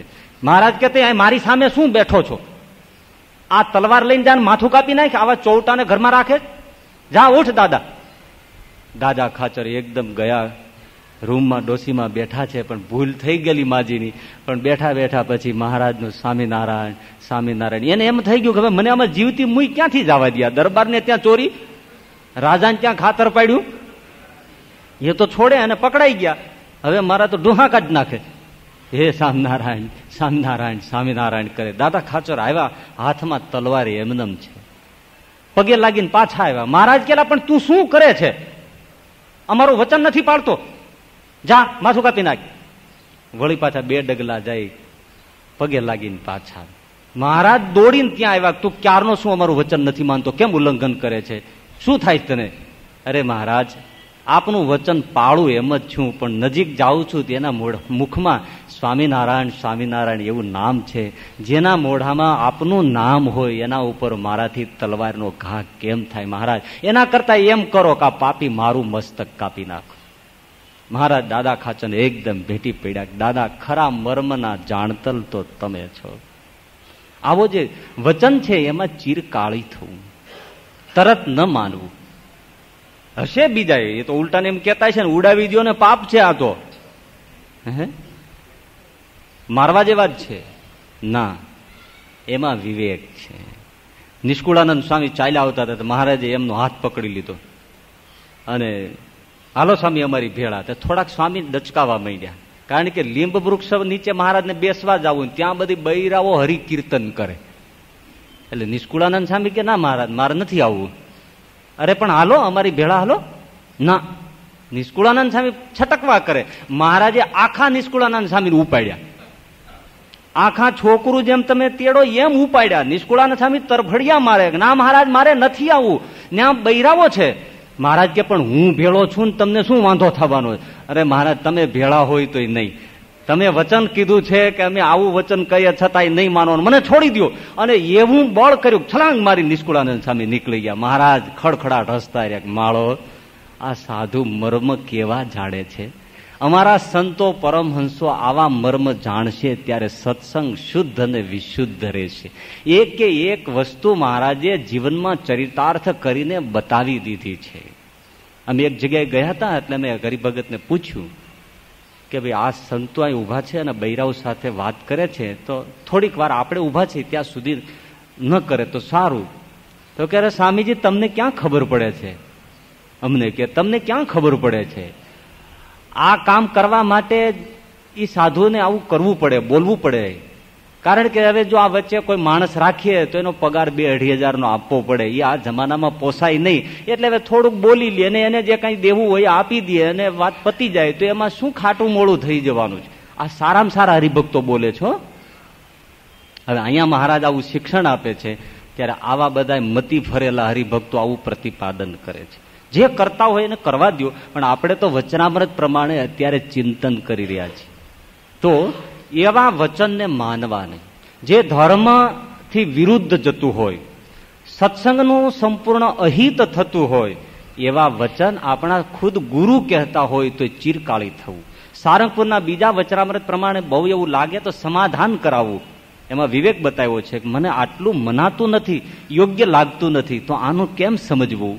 આનું નામ વિવેકી સાચો સજ્જન હરિભક્ત કહી શકાય અને એ સાચો સંત ગણી શકાય. તો આ વચનમાં પણ આ વિવેક છે. બીજી બાબત કે આવી રીતે વચન પાળીએ તો મળે શું, ફાયદો શું? આમાં તો કૂટાઈ જવાનું જ ને. લો નીકળી જાઓ, પ્રભાશંકરે બિચારા આ બધું ઘરબાર માનો કે લટકી રહ્યા, આવું બધું કરવાનું, તેનો ફાયદો શું? લાધીબાઈ આવી રીતે પાણી ભર્યું, બસ એ કરી દેખાડ્યું ને, એથી શું ફાયદો? ના, એના બહુ મોટા ફાયદા છે. એ જ વચનામૃતમાં મહારાજે બતાવ્યું છે કે જુઓ, સંતમાં વચન પ્રમાણે જે રહેશે, બહુ ધ્યાનથી ધારવા જેવી વાત.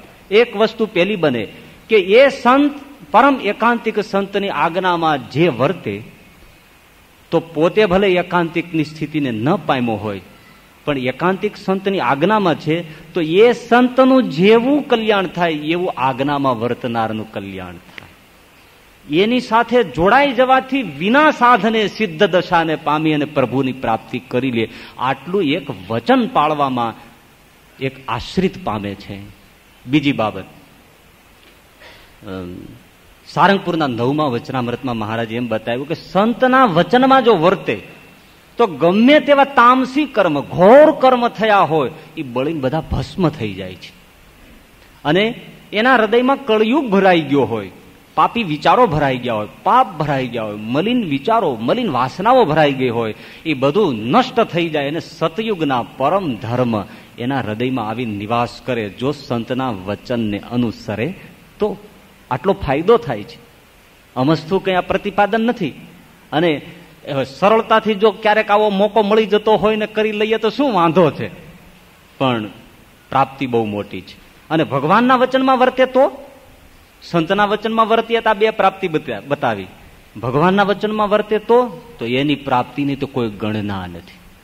કેવી બતાવી? પ્રથમના 34મા વચનામૃતમાં મહારાજે એમ કહ્યું કે જે પરમેશ્વરના વચનમાં વર્તે તો ભગવાન ખુદ પોતાના સ્વરૂપનો જેવો આનંદ ભોગવે છે એવો એ આજ્ઞા પાળતલ ભોગવે. પોતાને પોતાના સ્વરૂપનું જેવું સુખ આવે છે એવું વચનમાં વર્તે તો એવું આનંદ એ વચનમાં વર્તનારો ભોગવે છે. આનાથી કોઈ મોટી પ્રાપ્તિ ખરી? એટલે વચનની બહુ મોટી પ્રાપ્તિ છે કે આ વચન પ્રમાણે વર્તે. એ સંજોગને નભાવી લે, એના ઉપર એક સરસ વાત છે, યાદ રાખવા જેવી છે. વિંધ્યાચલ પર્વત પહેલા સૂર્યને એમ કહ્યું કે હે સૂર્યનારાયણ, તો કે હા, તો કે તમે મને પ્રદક્ષિણા કરો વિંધ્યાચલ પર્વત કે. હું ઉભો હો અને તમે મને પ્રદક્ષિણા કરો. સૂર્યનારાયણ કે ये नहीं हो सकेगा, ये कैसे हो सकता है, मैं तुझे प्रदक्षिणा करूं. विंध्याचल के नहीं करो, तो के ना नहीं करूं. ઠીક છે, જાઓ તે જોઈ લઉં છું, લે. અને માળો વિંધ્યાચળ વધવા માંડ્યો. એ કે હું એટલો વધું, એટલો ઊંચો થાવ કે તમારો માર્ગ એકવાર રોકી દઉં અને આ બ્રહ્માંડમાં અંધારું ન કરી દઉં તો મારું નામ વિંધ્યાચલ નહીં. અને ઉપડ્યો વિંધ્યાચળ વધતો ઊંચો થવા માંડ્યો તો બધે જ ઋષિ મુનિઓ દેવતાઓમાં ચર્ચા થઈ પડી કે મારી નાખ્યા સૂર્યનારાયણ અને વિંધ્યાચળના ડખામાં આપણે મરી જઈશું. આ વધવા માંડ્યો છે. સૂર્યનારાયણને એમ કહેવાય નહીં કે ભાઈ તમે આને પ્રદક્ષિણા કરો, કારણ કે આખો બ્રહ્માંડનો રૂલ્સ ફરી જાય છે. ત્યારે વિંધ્યાચળ કોઈનું માને નહીં, એવો ભડભાદર્યો છે માળો, એ કોઈનું માને એમ નથી. અને કોઈ પણ એને સમજાવવા જાય તો કે મને મારું કામ કરવા દો. એક વાર સૂર્યનારાયણને હું મારી પ્રદક્ષિણા ન કરાવું તો મારું નામ વિંધ્યાચલ નહીં. એમાં ડાહ્યા ઋષિ મુનિઓને યાદ આવ્યું કે ભાઈ એક કામ કરો ભાઈ, થોડું સમજો. તો શું? તો કે વિંધ્યાચળ છે એ અગત્ય ઋષિનો ચેલો છે, કોઈનું ન માને એ એના ગુરુનું માને. એટલે અગત્ય ઋષિને કહો તો એ કઈક રસ્તો કાઢી બતાવે. બધા અગત્ય મુનિ પાસે ગયા કે બાપજી આ બધો અંધકાર ફેલાવાની તૈયારીમાં થઈ ગયું છે અને જરા બ્રહ્માંડમાં ગરબડ થશે, આપનો ચેલો છે વિંધ્યાચલ, તો જરા એને કઈક મનાવો ને. ઠીક છે, હું રસ્તો કાઢું છું. બહુ મધુર પ્રસંગ છે. અગત્ય મહારાજ આ પાદુકા ઉપર ચડી, મુનિ મહારાજ હાથમાં દંડ કમંડળો લઈને નીકળી ગયા. એ વિંધ્યાચળની પાસેથી નીકળ્યા. વિંધ્યાચળ દૂરથી જોયું, ઓહો હો, મારા ધન્ય ભાગ, ધન્ય ઘડી, આજે મારા ગુરુ મને દર્શન આપવા આવ્યા છે. પેલા પર્વતો આવી રીતે કંઈક જોતા હશે, બોલતા હશે, રામ જાણે. અત્યારે ખોપડામાં નથી ઉતરતું, પણ વિંધ્યાચલે જોયું કે મારો ગુરુ આવે છે. એટલે અગત્ય જેવા નજીક આવ્યા એટલે વિંધ્યાચળ સાષ્ટાંગ દંડવત કરીને પગમાં પડી ગયું. આજે પણ વિંધ્યાચળ લાંબો સૂતો છે, જોયો છે? લાંબો વિંધ્યાચળ પીડ્યો છે. એ અગત્ય નીકળ્યા ત્યારે પગમાં પડ્યો, દંડવત કરીને જ્યાં પગમાં માથું મૂક્યું અને બોલ્યો કે બાપજી શું સેવા કरूं? तो कि बस मैं दक्षिण भारत की यात्रा की ओर जाता हूं, मैं जब तक ना लौटूं तब तक ऐसे ही पड़े रहो. હજી અગત્ય ઋષિ ગયા નથી અને ચેલો એમનેમ સૂતો જ. તો અગત્ય તો નીકળી ગયા, કામ સમાપ્ત થઈ ગયું. વિંધ્યાચળ સુઈ ગયો, એમનેમ દંડવત કરતો લાંબો પીડ્યો. વર્ષો નીકળી ગયા, વિંધ્યાચળ માથું ઊંચું નથી કરતો. ત્યારે હવે પાછા એવાય હોય ને, એ નીકળતા જાય ને કહેતા જાય કે લ્યા તારો ગુરુ ગયો ઈ ગયો, સાધુ બાબાના ક્યાં ઠેકાના, માટે હવે તું ઉભો થા અને તારું કામ કર. તો કે ના ના ના, એ નહીં થાય. મારા ગુરુનું વચન છે કે હું જ્યાં સુધી ન આવું ત્યાં સુધી આમ જ પડ્યો રહેજે, એટલે હું હવે માથું ઊંચું તો નહીં કરું. સંત વચન છે ને એમાંય મારા ગુરુ છે, એનું વચન કેમ લોકો? તો ઘટના શું બની? વર્ષો ગયા, યુગો ગયા, ભગવાન રામચંદ્રજીને વનવાસ થયો અને એ જ ચિત્રકૂટ એનું એક શિખર છે વિંધ્યાચલનું, એના ઉપર રામ, લક્ષ્મણ અને જાનકીએ નિવાસ કર્યો. મંદાકિનીમાં સ્નાન કર્યું અને કામદગીરી પર્વત ચિત્રકૂટ એને ભગવાન રામ, લક્ષ્મણ અને જાનકીએ પ્રદક્ષિણા કરવાનું શરૂ કર્યું. અને એ જ વખતે વિંધ્યાચળ રોમ રોમ નાચી ઉઠ્યો કે જુઓ જુઓ, ગુરુ વચન પાળવાનું ફળ જુઓ. મેં પહેલા એવી પ્રતિજ્ઞા કરી હતી કે સૂર્ય મને પ્રદક્ષિણા કરે, એ સૂર્યને મેં પ્રદક્ષિણા ન કરાવી શક્યો, પણ ગુરુ વચન પાળ્યું. તો આજે જેના એક રોમમાં કરોડ કરોડ સૂર્ય છે એવો સ્વયં પ્રભુ આજ મને પ્રદક્ષિણા કરે છે. જુઓ, આ સંતનું વચન જુઓ. અને રામે એની પ્રદક્ષિણા કરી. આજ પણ એ પરંપરા એમ જ ચાલુ છે. આટલું જ હૃદયમાં ધરાઈ જાય તો કે સંત વચન શું કરી શકે છે. અને પ્રભુએ તો એમ કહ્યું છે કે મારું વચન પાળે, મારી શિક્ષાપત્રી પાળે, મારા વચનામૃતના વચનો પાળે, તો મને સ્વયં ને મૂર્તિનો જેવું સુખ છે એવું હું મારા ભક્તને પ્રદાન કરું છું. એ વચનની ખૂબીની વાત આ વચનામૃતમાં છે. હવે જે બીજી વાત છે એને આપણે ધારીએ તો પછી વાત મહારાજ એમ કરે છે કે જેના હૃદયમાં ભક્તિ છે એને એક વચનની વાત કરી. બીજી વાત કે વળી ભગવાનની મૂર્તિને હૈયામાં ધારવી, તેમાં શૂરવીરપણું રહે. તે મૂર્તિ ધારતા ધારતા જો ન ધરાય તો પણ કાયર ન થાય, નિત્ય નવીન શ્રદ્ધા રાખે. અને મૂર્તિ ધારતા ધારતા જયારે ભૂંડા ઘાટ સંકલ્પ થાય અને તે હઠાવ્યા ન હઠે તો ભગવાનનો મોટો મહિમા સમજીને, પોતાને પૂર્ણ કામ માનીને તે સંકલ્પને ખોટા કરતો રહે અને ભગવાનના સ્વરૂપને હૈયામાં ધારતો રહે. તે ધારતા ધારતા 10 વર્ષ થાય અથવા 20 વર્ષ થાય અથવા 25 વર્ષ થાય અથવા 100 વર્ષ થાય તો પણ કાયર થઈને ભગવાનના સ્વરૂપને ધારવું તે મૂકી દે નહીં. કેમ જે શ્રી કૃષ્ણ ભગવાને ગીતામાં કહ્યું છે, જે અનેક જન્મ સંસિદ્ધસ્તતો યાતિ પરામ ગતિ, તે માટે એમને એમ ભગવાનને ધારતો રહે એવું જેને વર્તતું હોય તેને એકાંતિક ભક્ત કહીએ. હવે થોડું ધ્યાનથી બીજી બાબત આવી છે. ભગવાનની મૂર્તિને સતત ધારતો રહે, ધારણા કરે પોતાના હૃદયમાં. ન ધરાય તો પણ ધારણા કરતો રહે. સતત ભગવાનની મૂર્તિને ધારવાનો આગ્રહ રાખે, કાયર ન થાય, નાસીપાસ ન થાય, નિરાશ ન થાય, હટી ન જાય, છોડી ન દે, મંડો રહે ભગવાનની મૂર્તિને હૃદયમાં ધારવામાં. વાત સાચી છે કે ભગવાનની મૂર્તિને જ્યારે હૃદયમાં ધારીએ ત્યારે જ બધો ડોળ ઉખળે. આ પેલો પ્રોબ્લેમ ઘાટ સંકલ્પનો, જેવી ભગવાનની સ્મૃતિ કરવા જાય અને સંસાર ઉખળે. એનું કારણ છે, છીછરું જળ હોય અને છીછરા જળમાં આપણે પાણી પીવા માટે લોટો બોળીએ તો તરત તળી અડી જાય અને તરત જ કળણ અને ડોળ ઉપર આવે, પાણી ડોળું થઈ જાય, પીવા લાયક ન રહે. એટલે શરૂઆતની આપણી સ્થિતિ છીછરી છે. એટલે જેવી મૂર્તિને ધારીએ એટલે તરત જ આપણી જે વૃત્તિ છે ને એ છેક તળિયે અડે છે અને બધું જ કળણ ઉડાડે છે. પણ એ ધ્યાન કરતા કરતા જેમ સમય જાય છે એમ જો પાણી એકદમ ઊંડું થઈ જાય, ગંભીર થઈ જાય અને ભરાઈ જાય જળ, તો પછી ઉપરથી ગમે તેટલું પાણી ભરો પણ તળિયે કળણ ઉઠતું નથી, કારણ કે ત્યાં કોઈ વિક્ષેપ અડતો નથી. એમ ધ્યાન કરતા કરતા કરતા જયારે આપણા હૃદયમાં ભગવદ ભક્તિનું જળ એટલું બધું ભરાય કે પછી સંસારનો જે કળણ છે એની જે મલિન સપાટી છે તો દૂર સુદૂર છૂટી જાય છે. પછી એને આ માયાનો ડોળ ઉઠતો નથી. પ્રારંભમાં ઉઠે છે, સંકલ્પ વિકલ્પોના ભૂંડા ઘાટ થાય છે. તો શું કરવું? ભગવાનની અતિશય મહિમા સમજવું અને ઘાટ સંકલ્પને ખોટા કરતો હોય તો મહિમા કઈ રીતે સમજવો, થોડું થોડું આપણે લઈ લઈએ. એક તો ભગવાનની મૂર્તિનો મહિમા સમજો. હે મનવા, મહારાજે પ્રથમના વચનામૃતમાં અને મધ્યના 22મા વચનામૃતમાં એમ કહ્યું છે કે ભગવાનની મૂર્તિ તો ચિંતામણી તુલ્ય છે. એક ચિંતામણી હાથમાં હોય તો પછી રાગ પણ શેનું? ચિંતામણી જેની પાસે હોય તો પછી શું ખામી? જે ઈચ્છે તે મળે, જે ઈચ્છે તે. હાથમાં ચિંતામણી આવી જાય ને એમ કે અમેરિકા જવું છે, ફળડાટ ઉતરી જાય. ચિંતામણી છે તો એને કોઈ દ્રવ્યની ખોટ નથી, કોઈ ભોગની ખોટ નથી, કંઈ બાકી રહેતું નથી. તો જો તારે અધૂરો રહે છે જીવનમાં ને તો એક ચિંતામણી પકડી લે. ભગવાનની મૂર્તિ ચિંતામણી છે, એને તું ઝાલી રાખીશ તો તું જે ઈચ્છીશ તે બધું જ મળશે.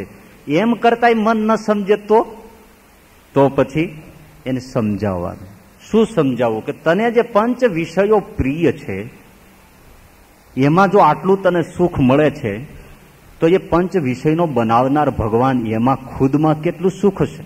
અને એની વ્યવસ્થિત સમજણ પંચાળાના પહેલા વચનામૃતમાં મહારાજે બતાવી છે કે કોઈ શાહુકાર માણસ હોય ગરીબ ગુરુબાઓને માટે ધર્મશાળા બંધાવે, વાવ કુવા તળાવ ગળાવે, પાણીની પરબ બંધાવે, વૃક્ષો રોપાવે અને જેમાં પછી એઠો રોટલો જેમ રાંક ગરીબ અને ભિખારીને નાખે, પણ ભિખારી તો એમાં પરમ સંતોષ માને. તો એ જે રાંકને રોટલો આપે છે એમાં એને સુખ મનાય છે. તો એ જો સુખ ગણાતું હોય તો શાહુકારને ઘેર કેટલું સુખ હશે? તો આ પૃથ્વી લોકના જો આવા સુખ હોય તો બ્રહ્માદિક ઈશ્વરોના લોકના કેટલા સુખ છે? પણ એ બ્રહ્માદિક લોકના ઈશ્વરોના જે સુખ છે એ ભગવાને પોતે એના માટે નિર્મિત કર્યા છે.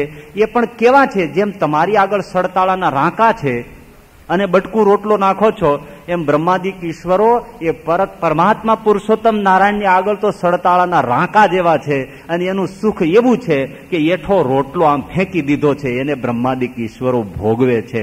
તો પછી સ્વયં ખુદ ભગવાનની મૂર્તિનું કેટલું સુખ હશે? માટે તું એનો લાલચું થા, તને એ સુખ મળશે, પછી કોઈ કમી નહીં રહે. આ મનને સમજાવવાની તો ખૂબ જરૂર છે, રોજના મનનની જરૂર છે. જાડી ભાષામાં ગુણાતીતાનંદ સ્વામીએ બતાવ્યું છે, અક્ષરધામમાંથી સુખ છૂટું મૂક્યું છે, પણ કેવી રીતે? બહુ જાડી રીતે. એક મચ્છરિયું મૂતર્યું. કોણ જાણે મૂતરે કેટલું કહે તો પેલા મચ્છરિયું મૂતર્યું, એની જણ ઉડી એ પ્રકૃતિના લોકમાં ગયું, ત્યાંથી બ્રહ્માના લોકમાં ગયું, ત્યાંથી ઇન્દ્રાદિકના લોકમાં આવ્યું, ત્યાંથી ઉડતા ઉડતા રાજા મહારાજાના આ બધા લોકમાં આવ્યું. એમ કરતા કરતા છેવટે સામાન્ય જન સમાજમાં બધે એની જણ ઉડી મચ્છરિયાના પેશાબની. અને એ જે જણ ઉડી એમાં બધા બ્રહ્માદિક ઇન્દ્રાદિક એ બધા સુખ માને છે. તો પછી ખુદ અક્ષરધામનું ભગવત મૂર્તિનું સુખ કેટલું હશે? જાડું દ્રષ્ટાંત. બસ મચ્છરિયું મૂતરે એટલું સુખ છૂટું કર્યું છે ભગવાને, અને એમાં આટલા બધા સુખી છે. તો ભગવાનનું સ્વયંનું સુખ કેવું છે? એ સુખની ઝાંખી અહીંયા જોઈને થાય છે કે આમાં આટલું છે, તો હવે મારે તો એ સુખને જ પામવું છે. આ એકવાર ખુરશીની લાલચ ચાખી જાય છે પછી કેમ દિલ્હી સુધી દોટ મૂકે છે? એ કે આમાં એટલો જલસો છે, પછી ત્યાં પહોંચી જાય છે તો પછી જલસાને કશો વાંધો જ ન આવે ને. કે દ્રષ્ટિ પહોંચી જાય તો જ આને પંચ વિષયો છે એનો રસ ઉડી જાય. તો આવી રીતે પુરુષોત્તમની મૂર્તિનો મહિમા સમજે અને પોતાને પૂર્ણ કામ માને કે હું તો સુખરૂપ છું, મારે કોઈ બીજી બાહ્ય વિષયો દ્વારા સુખ મળે એ કલ્પના ખોટી છે. હું પોતે સ્વયં સુખરૂપ છું. કઈ રીતે આપણે સમજીએ? આપણે પંચ વિષયોમાંથી સુખ લઈએ છીએ ને એ બહુ ગજબ રીત છે ખરેખર. કેવી? કે કાળો ધોમ વૈશાખનો ઉનાળો તપે અને મધ્યાહન હોય અને એમાં કોઈને ટાઢિયો તાવ લાગુ પડે અને ધ્રુજે. હવે બહાર જોવો તો ગરમીનો પાર નથી અને આ તતડે છે, ઠંડીમાં ડગડગ ડગડગ ડગડગ ડગડગ ડગ થાય. એ વખતે એને કામળા ઓઢાડવામાં આવે છે. ડોક્ટર આવે તો કામળો ઊંચો નહીં કરે. કેમ? મને કામળો ઓઢાડો, સુખ આવે છે. ખરેખર કામળો ભર ઉનાળામાં ઓઢવો એ સુખ છે, પણ એને એટલા માટે સુખરૂપ લાગે છે એની તબિયત ખરાબ છે, એના શરીરમાં વિકૃતિ છે, માટે એને કામળો સુખ આપે છે. પણ જેવી એની તબિયત તંદુરસ્ત થશે એટલે એનો એ કામળાનો ઘા કરી દેશે. મૂર્ખાઓ છો, કઈ નજીક લાવો છો, એસી ચાલુ કરો, એસી ચાલુ કરો, કામળા શું લાવો છો? કેમ? હવે એની તબિયત સુધરી ગઈ છે. અંદરથી જયારે પૂર્ણ કામની તંદુરસ્ત સ્થિતિ, સ્વ આત્મરમણની સ્થિતિ આવે ત્યારે એને આ વિષયોના કામળા છે બધા ફેંકાઈ જાય. આ શું મારી પાસે લાવ્યા છો? હું તો સ્વયં સુખી છું. પણ જ્યાં સુધી વિષયોની વિકૃતિ છે ત્યાં સુધી જરાક લાવો ને, જરા બાબલાને લાવો ને, મને અણોહરું લાગે. લે, સવારના ઘરના ગયા છે, દેખાતા નથી, ક્યાંય ગયા? આ બધી જે કામના છે એનું કારણ પોતાની અંદર તબિયત બગડેલી છે, વિકૃતિ છે. એટલે પંચ વિષયોની મીઠાશ છે. જેમ તાવ આવ્યો છે એટલે ઉનાળામાં કામળો સારો લાગે છે, હકીકતે ઉનાળામાં કામળો સુખ આપે નહીં, વિકૃતિ છે. તો સગડીમાં હાથ ગાલીને હાથ બળી જાય ને પછી એના પાટાપિંડી કરીને ઉપર બરફના ગાંગડા ઘસે ને પછી હા બહુ મજા આવે છે, ટાઢું લાગે છે, ઘસો ઘસો. તો પેલા હાથ શું કામ સળગાવ્યો? હાથ સળગાવ્યો જ ન હોત તો બરફના ગાંગડાના સુખની કોઈ વાત જ નહોતી. પંચ વિષયોમાં હાથ ગાલી ગાલીને સળગે અને પછી વિષયો મળે ત્યારે કે હવે હું સુખી છું. એટલે પેલા દુઃખ ઊભું કરવું અને પછી સુખની અનુભૂતિ કરવી એ આપણી રોજની રૂટીન પદ્ધતિ છે. પણ સ્વયંની તબિયતને જો જાણવામાં આવે તો પછી પંચ વિષયોની નિવૃત્તિ થતા વાર લાગતી નથી. એને મહારાજ પૂર્ણ કામ શબ્દ બતાવીને સમજાવે છે. તો પોતાને પૂર્ણ કામ માને અને આ રીતે સંકલ્પને ખોટો કરતો રહે અને ભગવાનની મૂર્તિને ધારતો રહે. તે 10 વીર 25 વર્ષ કે 100 વર્ષ અનેક જન્મ સુધી પણ કાયર ન થાય. આપણે ઘણા લોકો પૂછીએ માનસી પૂજા કરો, અરે પણ સામે ઠેકાણું જ નથી રહેતું એટલે હવે નથી કરતો. માનસી પૂજામાં જ્યાં જરા બેસીએ તો પાટલો ઉરલીને આમ વયો જાય, મહારાજ એક બાજુ ગળથુલિયા ખાઈ જાય. મન ઠેકાણે રહેતું જ નથી. હું તો માનસી બાજુ આંખો મીચો તો ક્યાંય નીકળી જઉં છું. હવે મન રહેતું જ નથી, પછી હવે ઢોંગ કરવાની શું જરૂર? એટલે આ બધા બીજા ઢોંગ કરે છે અને તું નિર્દંભી થયો. ન મન રહે છતાંય છોડે નહીં કે મને આવું થાય છે, પણ ના, હું માનસી પૂજા તો કરીશ જ. પૂજામાં મન સવારે નથી રહેતું એટલે હવે હું પૂજા છોડી દઉં. ના, હું પૂજા કરીશ જ. માળામાં બેસું છું પણ ધ્યાન નથી રહેતું, પણ છતાં હું પ્રયત્ન કરીશ. એવા જે આગ્રહવાળા છે એના ઉપર ભગવાનની કૃપા થાય છે. 5મા વચનામૃતમાં પ્રથમમાં કહ્યું કે મૂર્તિ હૈયામાં ન દેખાય છતાંય જે આગ્રહવાળા છે એના ઉપર ભગવાનની મોટી કૃપા થાય છે અને ભગવાન એની ભક્તિએ કરીને વશ થઈ જાય છે. માટે ધ્યાનને તો ન છોડે. હવે એક ધ્યાન બાબતે થોડીક વાત કે ઘણા ભક્તો ધ્યાન કરતા હોય તો એમાં એવું પણ કહેતા હોય છે કે મૂર્તિને ધારીએ, ચિહ્નને ધારીએ અને ચિહ્ન પ્રમાણે એક મહારાજનું નામ લેતા જઈએ. આવી રીતે અમે મૂર્તિનું ધ્યાન કરીએ છીએ. આ બહુ સારી વાત છે, પણ એના કરતા પણ થોડુંક આ પણ કરવું, કરવા જેવું જ છે. ચિહ્ન ઉપર નામ લેવું, મૂર્તિને ધારવી, પણ 5 થી 10 મિનિટનો સમયગાળો એવો વિતાવવો કે ન કોઈ ચિહ્ન સંભાળવું કે ન કોઈ મંત્ર જપ સંભાળવો. સંપૂર્ણ સર્વાંગ સંપૂર્ણ આખી મૂર્તિને હૃદય કમળમાં નિરખવી. બસ શૂન્ય ભાવે નિરખતા જ રહેવું, નિરખતા જ રહેવું, નિરખતા જ રહેવું. આ એક નિર્વિકલ્પ ભાવનો સ્વાદ લેવા માટે આ અનુભવ રોજ પ્રતિદિન કરવો ને કરવો જ. એક મૂર્તિને ધારતા ધારતા ધારતા ધારતા ભલે ઊંઘ આવી જાય, પણ આ એક અનુભવ હંમેશા કરવા જેવો છે. આ ધ્યાનની સારી રીત છે, કરવા જેવી છે. હવે આ રીતે મહારાજે બતાવ્યું પછી એક છેલ્લે જે શબ્દ મૂક્યો છે એને વિચારવા જેવો છે. મહારાજે એમ કહ્યું કે આને એકાંતિક ભક્ત કહીએ. હવે ધ્યાનથી તમે વિચારો કે જેના હૃદયમાં ભૂંડા ઘાટ ઉઠતા હોય એને એકાંતિક ભક્ત કેમ કહેવાય? કારણ શ્રીજી મહારાજે એમ બતાવ્યું છે એકાંતિક ભક્તનું લક્ષણ એવું દરેક વચનામૃતમાં એવું કર્યું છે કે જે ધર્મ, જ્ઞાન, વૈરાગ્ય અને મહાત્મ્ય યુક્ત ભક્તિ યુક્ત હોય એને એકાંતિક ભક્ત કહેવાય. અને જેને એક ભગવાન સિવાય બીજી કોઈ વાસના ન હોય એને એકાંતિક ભક્ત કહેવાય તો આ ભક્તની સ્થિતિ અહીંયા એવી કંઈ દેખાતી નથી. એને તો સંકલ્પો ઉઠે છે, ભૂંડા સંકલ્પો ઉઠે છે એમ કહ્યું છે, છતાં મહારાજે એને એકાંતિક ભક્ત કહ્યો છે. તો એમાં સમજવા જેવું છે કે એકાંતિક શું કામ કહ્યો છે. જુઓ, યુદ્ધના મેદાનમાં શૂરવીર કૂદી પડે, એની રાજાની માલિકની આજ્ઞાથી વચનથી કૂદી પડે અને દુશ્મનોને દળ કટકને મારી હઠાવી કાપી કૂટી દૂર કરી અને વિજય હાંસલ કરી અને રાજાની પાસે આવે, એને આપણે શું કહીએ? શૂરવીર કહીએ. તો પછી જે યુદ્ધમાં વચનથી કૂદી પડ્યો, વિજય વખતે એ જીવિત ન રહ્યો અને ટુકડા થઈને રણ મેદાનમાં શહીદ થઈ ગયો, એ શૂરવીર ન કહેવાય?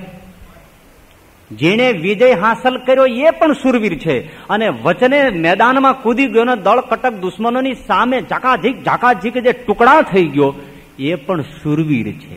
સંજોગ અને શક્તિનો ભેદ પડ્યો કે એક માણસ વિજય શ્રીની વરમાળા પહેરવા માટે જીવિત રહ્યો અને એક માણસ પોતે બલિદાન આપીને રણ મેદાનમાં પોઢી ગયો. જે એનો માલિક છે, રાજા છે, એની નજરમાં બેય છે કે આ વિજય મેળવીને આવ્યો છે એ કેટલાયની શહીદી ઉપર પણ આવ્યો છે. એટલે જેટલો એને સન્માનિત કરે છે એટલો મૃતકની પાછળ આંસુ પણ પાડે કે મારા પ્રિય શહીદો રણ મેદાનમાં પોઢી ગયા છે, એ નજરમાં છે. શિવાજી મહારાજે રાયગઢનો કિલ્લો જીત્યો પણ એમનો પ્રિય સેનાધિપતિ જયારે એમાં શહીદ થઈ ગયો તો શિવાજી મહારાજ એમ બોલ્યા કે કિલ્લા આલા પણ સિંહ ગેલા. ગઢ મળ્યો પણ મારો સિંહ હતો એ રણ મેદાનમાં પોઢી ગયો છે. અને શિવાજીની આંખમાંથી આંસુ આવી ગયા. તો શૂરવીર જીતે એ જ શૂરવીર છે એવું નથી, રણ મેદાનમાં ટુકડા થઈ જાય એ પણ શૂરવીર છે. માલિક બેયને જાણે છે.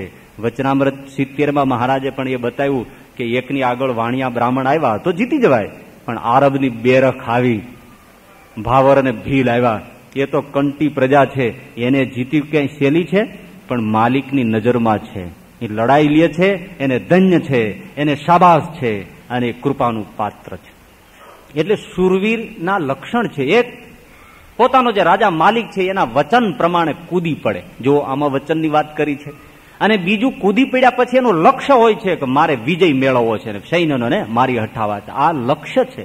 તો એવી રીતે ભક્તને ભગવાનનું વચન કૂદી પડે અને બીજું લક્ષ્ય છે કે મારું જે હૃદય કમળ છે એમાં મારે પુરુષોત્તમની મૂર્તિને સ્થાપન કરવી છે. એટલા માટે એમાં જે જીતી જાય એવો પણ એકાંતિક છે અને એ માર્ગે જે ટૂંક થવા નીકળી ગયો છે એ પણ એકાંતિક જ છે. નીકળી ગયો છે બસ એનું લક્ષ્ય બરાબર છે, કારણ કે એની પણ એક વાસના થઈ ગઈ છે. કઈ વાસના? કે મારે પુરુષોત્તમને પામવું છે અને પુરુષોત્તમને હૃદયમાં સ્થાપવા છે. એટલે વચનમાં ટૂંક છે, લક્ષ્યમાં પણ પરફેક્ટ પાકો છે. એટલા માટે અહીંયા મહારાજે એને એકાંતિક કહ્યો છે. અને જે પદ પહેલા એકાંતિકને મળે એ પદવી આ એકાંતિક ભક્તને પણ મળે છે. તો એવી રીતે આ 15મા વચનામૃતની આપણે થોડી બાબત જોઈ. હવે થોડું 16મું વચનામૃત. તો એમાં એક વસ્તુ પહેલા જોઈ લઈએ. 16મું શરૂ કરતા પહેલા ભક્તો બે પ્રકારના છે. એક જ્ઞાન માર્ગી છે, એક ભક્તિ માર્ગી છે. ભક્તિ માર્ગ અને જ્ઞાન માર્ગ. જે ભક્તિ માર્ગે જઈ શકે એ જ્ઞાન માર્ગને પોતે અનુસરી ન શકે. બંનેની રુચિનો ભેદ છે, સ્થિતિનો ભેદ છે. ચૈતન્ય મહાપ્રભુ એ હાથમાં એક તારો ને મંજીરા લઈને નાચે કૂદે ને દીવાના થાય, એ પ્રેમ ભક્તિનો એનો માર્ગ છે, એની રુચિ છે, એની સ્વાભાવિક પ્રકૃતિ છે. તો શંકરાચાર્યજી મહારાજ પાસે એ અપેક્ષા ન રાખી શકાય કે શંકરાચાર્ય મહારાજ આવી રીતે એક તારો ને મંજીરા લઈ અને આવી રીતે નાચે ને કૂદે. ના, એની જ્ઞાનાત્મક સ્થિતિ છે. તો ચૈતન્ય મહાપ્રભુ પાસે એ અપેક્ષા ન રાખી શકાય કે શંકરાચાર્યની જેમ તમે આ મંજીરાની એક તારા મૂકી અને જ્ઞાનવાન સ્થિતિવાન બની રહો. બંનેની રુચિમાં ભેદ છે. કારણ કે અમુક લોકો ભાવથી જીવે છે, અમુક લોકો વિચારથી જીવે છે, અમુક લોકો મસ્તકથી જીવે છે, અમુક લોકો હૃદયથી જીવે છે. આ બે ભેદ અનાદિના છે. અમુક લોકો ભાવુક હોય છે, અમુક માણસો બૌદ્ધિક હોય છે, વૈચારિક હોય છે, સમજણવાળા હોય છે, એની પાસે સમૃદ્ધિ વિચારની હોય છે. બીજાની પાસે સમર્પિત થઈ જવાની મૂડી છે, ભાવ લાગણી. અને બીજો છે જ્ઞાન માર્ગી છે. તો બંનેને માટે કંઈક રસ્તો હોય. એટલે શ્રીજી મહારાજે સૌ પ્રથમ ભક્તિ માર્ગી જે ભાવુક છે, સમર્પણ થઈ શકે છે જેનાથી, એવા ભક્તિની ચર્ચા કરી. અને હવે 16મા વચનામૃતમાં જ્ઞાન માર્ગીની ચર્ચા કરે છે, જેની પાસે વિચાર છે, બુદ્ધિ છે, સમજણ છે, અને એ માર્ગેથી જ પોતે જઈ શકે એમ છે. લક્ષ્ય એક છે, એકાંતિક ભક્તિ પ્રાપ્ત કરવી, એ જ લક્ષ્ય 2 વચનામૃતનું છે. પણ તરત રુચિના ભેદે પણ મહારાજે સાધકને માટે 16મું વચનામૃત બીજે દિવસે ચર્ચ્યું. અને એ ચર્ચામાં જુઓ, જે વસ્તુ જ્ઞાન માર્ગી પામે એ જ વસ્તુ ભાવથી ભક્તિ માર્ગ વાળો પામે. જે માર્ગથી ભક્તિ માર્ગ વાળો જે પ્રાપ્ત કરે એ જ વસ્તુ જ્ઞાન માર્ગી એ દ્વારા પ્રાપ્ત કરે છે. પ્રાપ્તિમાં ફરક નથી, ચાલવામાં ફરક છે. તો પહેલી બાબત 16મા વચનામૃતની શ્રીજી મહારાજ એમ બતાવે છે કે જે ભગવાનના ભક્તને સત અસતનો વિવેક હોય, આ થોડું વચનામૃત જરા ઝીણવું છે એટલે જરા શાંતિથી વિચારવાનું. સત અસતનો વિવેક હોય તે તો જે અવગુણ પોતામાં હોય તેને જાણે અને વિચારીને તેનો ત્યાગ કરી દે. અને સંતમાં અથવા કોઈ સત્સંગીમાં કાંઈક અવગુણ પોતાને ભાસતો હોય તો તેનો ત્યાગ કરી દે અને તેના જે ગુણ તેનું જ ગ્રહણ કરે. અને પરમેશ્વરને વિશે તો તેને કોઈ અવગુણ ભાસે જ નહીં. આ એક પહેલો મુદ્દો રજૂ કર્યો. હવે વિચારો, સત એટલે સાચું, અસત એટલે ખોટું. સાચા ખોટાનો વ્યવસ્થિતપણે વિવેક અને દ્રષ્ટિબિંદુ એ પણ કેવો કે પોતામાં જેટલા અવગુણ છે એને પણ જાણે, જેટલા દોષ છે એને બરાબર જાણે. હવે આવી દ્રષ્ટિ બધાની પાસે હોય, પોતાના અવગુણને બધા જોઈ શકે, જાણી શકે, એક પણ અવગુણ ન દેખાય એવી આપણી દ્રષ્ટિ હોય છે. તો પોતાનું નિજ દર્શન કરવું, પોતાના વ્યક્તિત્વને આરપાર નિરખવું, એવો તો આવો જ્ઞાનવાન, વિચારવાન, કોઈ સમજણવાળો જે હોય એ જ પોતાનું વ્યક્તિત્વનું દર્શન કરી શકે અને પોતાના એક એક અવગુણોને ઓળખી શકે, બીજો ઓળખી ન શકે. તો હવે નથી ઓળખી શકતો એ શું કરે? એ આગળ વચનામૃતમાં ગયું. એ સ્નેહે કરીને ભગવાન અને સંતને સમર્પિત થાય છે ત્યારે પોતે એમ કહે છે કે મને સાચું ખોટું કંઈ ખબર પડતી નથી. ત્યારે સંત એને બતાવે છે કે આટલું સાચું, આટલું ખોટું, આ પ્રમાણે કરો, આ મૂકી દો, આ રાખો, આ છોડી દો. અને પોતાના તમામ દોષને સંત બતાવતા જાય છે, એમ છોડતો જાય છે, કારણ કે એને અર્પિત થઈ ગયો છે અને એ નિર્દોષ થઈ જાય છે. તો જે રીતે પેલો નિર્દોષ થયો સંત બતાવે છે અને છોડતો જાય છે. જ્ઞાનવાન જે છે એ પોતાના વિચારના બળે પોતાના અવગુણોને જાણી અને એને વિચારીને તેનો ત્યાગ કરી દે, પોતાની મેળે ત્યાગ કરી દે. જો આ બધાથી ન થઈ શકે એટલે આ વચનામૃત સૂક્ષ્મ છે. પોતે પોતાના અવગુણને જાણે અને પોતાને વિચારના બળે એને ત્યાગ કરી દે, છોડી દે. જાણે એટલું પૂરતું નથી, જો છોડી ન શકતો હોય તો જાણવામાં ફરક છે. એને દોષને દોષના રૂપમાં નથી જાણ્યો એટલે મહારાજે કહ્યું કે એનો ત્યાગ કરી દે. મટકાનાથ ઘોડા ઉપર જતા હતા, ગુરુ મટકાનાથ અને એનો પાછળ રામદાસ ચેલો. ગુરુ ઘોડા ઉપર બેઠેલા એટલે સર સામાન લબાચા ઘણા, છત્રી આન તેન થેલા ખાવાન પીવાના કેટલાય સાધનો એના ઉપર ઘોડા ઉપર ખલેચામાં ગોઠવેલા અને મટકાનાથ ચાલ્યા જાય. પાછળ રામદાસ આલ્યો આવે, જી ગુરુજી કરતો. એટલે મટકાનાથે એમ કીધું કે બેટા પાછળ આવે છે રામદાસિયા, તો જરા આમાંથી કદાચ કોઈ વસ્તુ, હવે રસ્તો બહુ ખરાબ આવ્યો છે, ખાબડ ખુબડ, તો કઈ પડી જાય તો તું ધ્યાન રાખજે.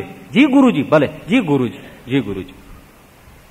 અમુક રસ્તો કાપ્યા પછી બપોર થયા એટલે નદી તળાવ જેવું આવ્યું એટલે ગુરુજી વૃક્ષની છાયા જોઈને વિચાર કર્યો કે હવે અહીંયા વિરામ કરીએ અને જરા નાસ્તા પાણી કરીએ, ભોજન કરી લઈએ. નાસ્તો સાથે ડબરામાં લાવ્યા હોય. ઘોડા ઉપર ઉતર્યા, હાથ પગ ધોયા અને ખલેચામાં હાથ નાખીને ડબરો કાઢવા ગયા તો ડબરો નહીં. એટલે મટકાનાથે કીધું એલા રામદાસિયા ડબરો ક્યાં? તો કીધું ગુરુજી પડી ગયો, રસ્તામાં પડી ગયો. તે મેં તને નહોતું કહ્યું ધ્યાન રાખજે? ધ્યાન રાખ્યું છે, બરાબર ધ્યાન રાખ્યું છે,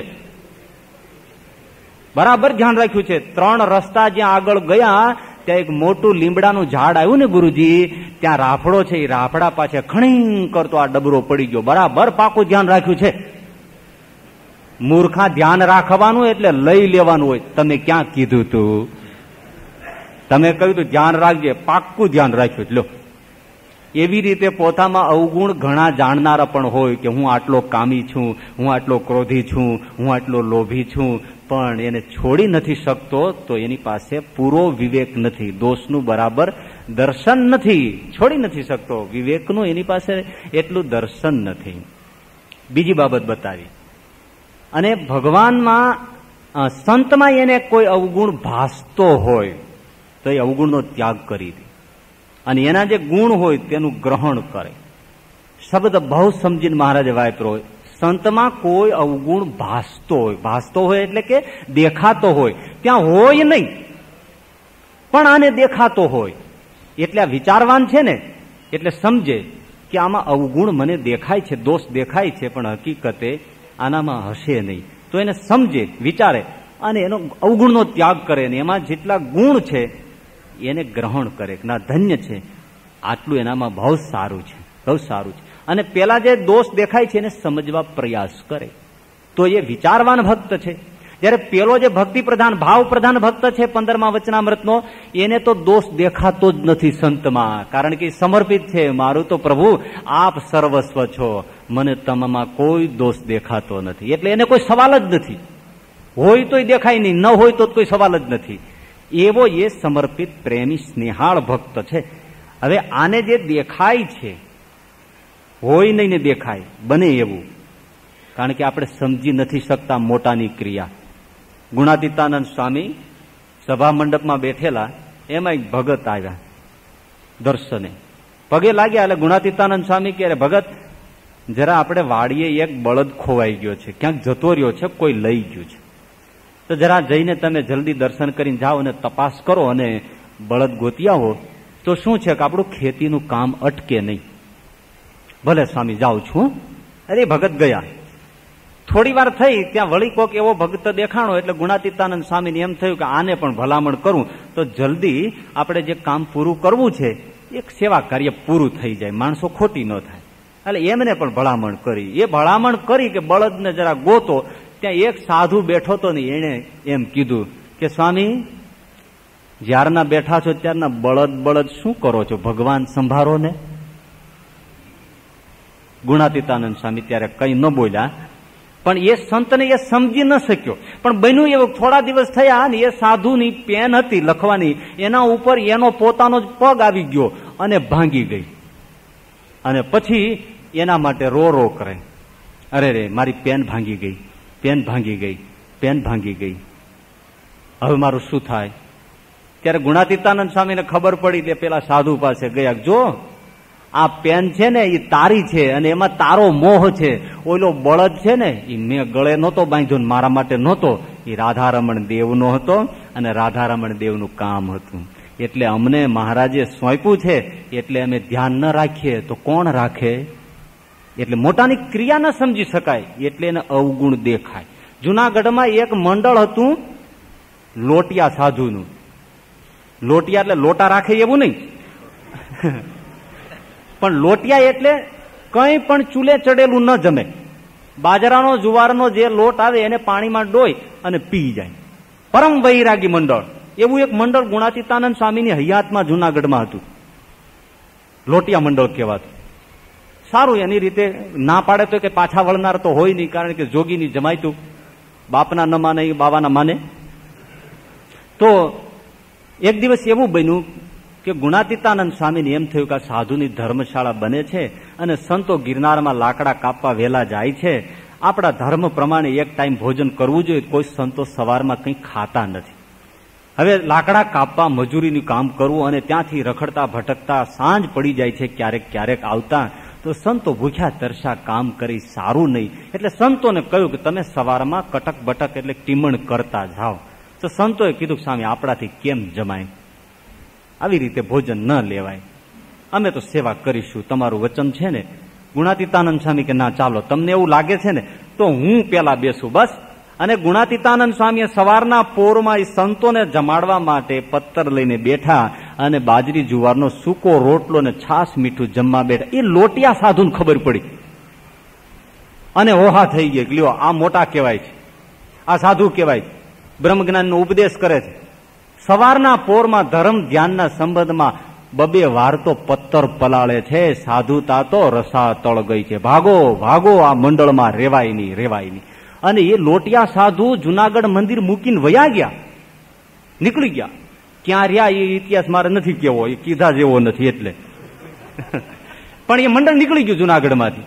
જુઓ, આ લોકોને જે અવગુણ આવ્યો, હકીકતે ગુણાતીતાનંદ સ્વામીમાં અવગુણ નહોતો, પણ દેખાણો એવી રીતે આપણે મોટાની ક્રિયાને ન સમજી શકીએ.